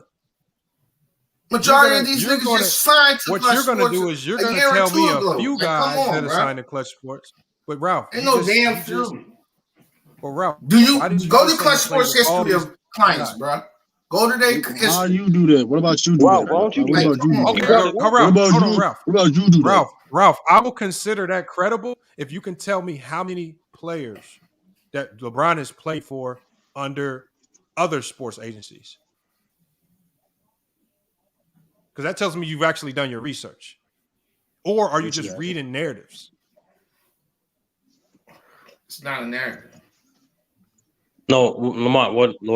Ralph. What Lamont is saying is suggesting that you have to have a fair circumstance to make that accusation. Bonzo, Troy Brown Jr., AD. No, but Harrell, Ralph. To make that accusation, you have to compare the amount of players that he played with under clutch to the players that's not under clutch. If you have that accusation, and Ralph, here's the funny thing, Ralph. These These players that you naming, the players that you're naming outside of Anthony Davis aren't really significant. Yeah, you name they're still trade pieces. Hold on, Ralph. Ralph, it's still stupid. Logic is, you're gonna say he played with Juan Toscano Anderson. Toscano Anderson's with Clutch, I'm not gonna say that nigga because he just signed in them. Not too long. Come on, stop it, man. Hold on. Here go Ralph. LeBron was it THC a trade piece That's point? A conspiracy. Right on. Basically, it's a lot of these guys. It looks like LeBron's doing them favors to keep them in the league. To be honest, that's a lie. What? Are you saying J.R. Smith deserved the chance to play again? I'm pretty sure. Do you think Deion Waiters, who was fat and out of shape, was getting more in Detroit than he did in the Lakers? Okay, so let me ask you a question: Should Deion Waiters have been in the NBA bubble in 2020, fat and out of shape? Well, or did LeBron just give him another opportunity to get a check? We literally know why his situation. Come on, man. There was no situation. We already know his situation. Shouldn't have been on nobody's NBA team. The situation was he got high on the plane. Bro, you just said Ralph, the first thing you That's the reason why he was in the predicament he was. He didn't really need no damn LeBron. I got to shut it down in a second, but yeah, look, this is the narratives. Ralph will lie and say, everybody in clutch, but then I read off over 90% of clutch, and he ain't played with them, and then he reads off the 7 or 8 guys, which most of them are just marginal players that don't make a difference on any team. And you act like this is a big conspiracy. You just pushing narrative. And you just named guys that just got not even got the fucking second year contract. Because here's the funny thing, Ralph. You don't just name guys that ain't got their second year contract. Ralph, here's the funny thing. You don't care if they're signed to Jeffrey Schwartz in Excel Management. You don't care if they're signed to Leon Rose in CAA. You don't care if they signed to Billy Duffy in BDA Sports. You don't care about none of these other sports agencies but Clutch, which is. But you're talking about the whole thing was collusion, what right? you're doing. This can't be considered collusion. Hold on, Ralph. This is what you doing. It's a double-edged sword, bro. Collusion and Clutch Sports have nothing to do with each other. Bro, it could be.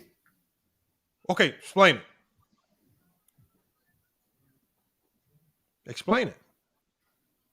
Explain what? Getting explain the collusion with Clutch Sports and NBA. Explain it.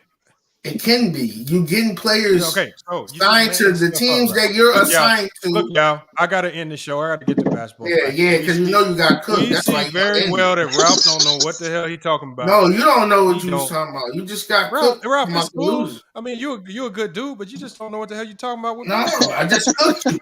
Ain't nothing wrong with that. It's cool that you want to run off. I gotta go to basketball practice. What you want me to do? Stay here with you? Damn, I was supposed to shut this down 15 minutes ago. Yo, true. Read my comment in the private chat. You getting that pot? That's what it is. Oh my God! I got where to get home. It ain't a pot just because you say it's a pot, Ralph. Every pot you eat, the one in the kitchen, Ralph, in real life. That's crazy. Start getting in that pot. Ralph, all right. Well, like I said, Ralph. Ralph, if you do, I'll give you an exception. If you want to head debate on that, I got you. Just name. You name majority of them guys ain't even. Ralph? How about this, Ralph? Still on rookie deal. Do you want to do a head-to-head debate on it? Yes or no? It don't matter. Do you want to do a head-to-head debate on it? Yes or no, Ralph? Yeah, man. It don't matter. You come through. Hold on. So Ralph, you just said I was in the pot. Do you want to do a head-to-head debate on it later, either tonight or tomorrow? Yes or no?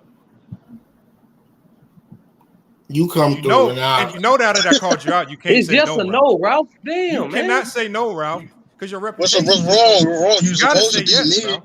What's wrong? Ralph, you the ranking. Ralph, you have to say yes. Nah, Ralph, is yes or no? One ain't coming through. Now your mic don't work, man. All right, y'all. Y'all see?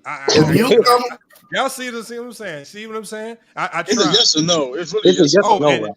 Yeah, hold on. Let me give salute to Jamar for hitting the cash app, man. Like I said, man, and salute to Nicholas Brown, man. I definitely got that Jamar, man. One of the It's few literally people if he come through or not.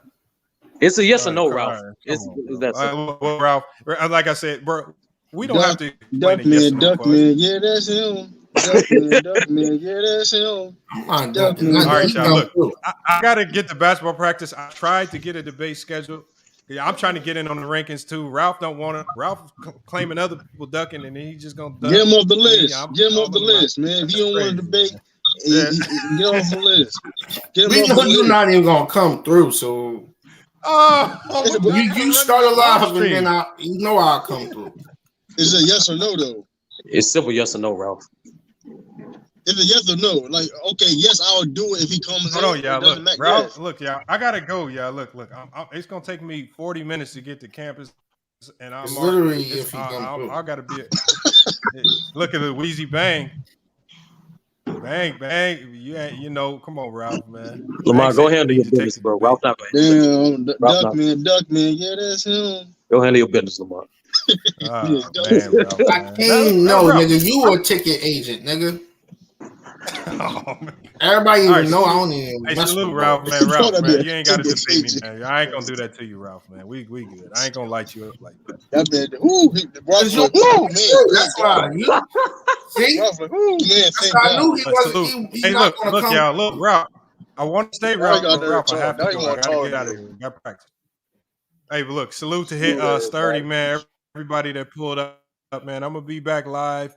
I'm gonna definitely be back live tomorrow morning, same time. Hopefully, we don't have the technical issues. Hey, JJ, don't you got a cell to clean, yo? Oh man, come on, Ralph. Don't start taking shots at everybody now, man. We leaving, man. Don't do that. Oh man, let me get everybody up out of here, man. So I can end this show. Salute to her. Salute to Ralph. Family, man. Yes, sir.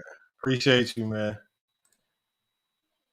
All right, y'all. Look, man, great show today, man. Like I said, I had to do a live today, even though this is gonna make it to practice, man. But it is what it is, man. It is what it is. You know, I'm trying to get to debates, and like I said, Hitman NX and all these guys say I don't debate nobody, and this is why I can't debate nobody, because nobody want to take the debate. Then you have people in the chat that say they want to debate, but they never click the link to do the debate. Facts, Eastside. He says, I want a Wheezy set it up. You want a Wheezy Bang. King David, I don't know if you've ever clicked the link before, man. I can't trust you. Everybody's saying take Ralph off the rankings, man. I don't know, man. Salute to John Wick, man. Hey, salute to everybody else. Hey, King David, I definitely appreciate you, man. On the way out, man, look, y'all. If y'all can support on the way out, man, y'all can hit the Cash App or the Zelle. The information is there, man. If you want to donate, look, I said, we have a donation goal that we're trying to hit. Like I said, hopefully you can support our cause, man. We're trying to raise $900 for a good cause. So if you can help us, like I said, please donate. We got to get to 900 in 48 hours.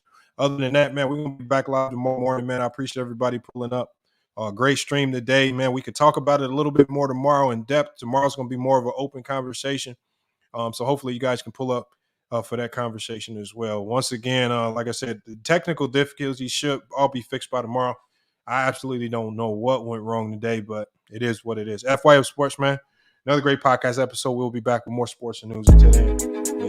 All I hear is yap. Ain't talking about nothing, right?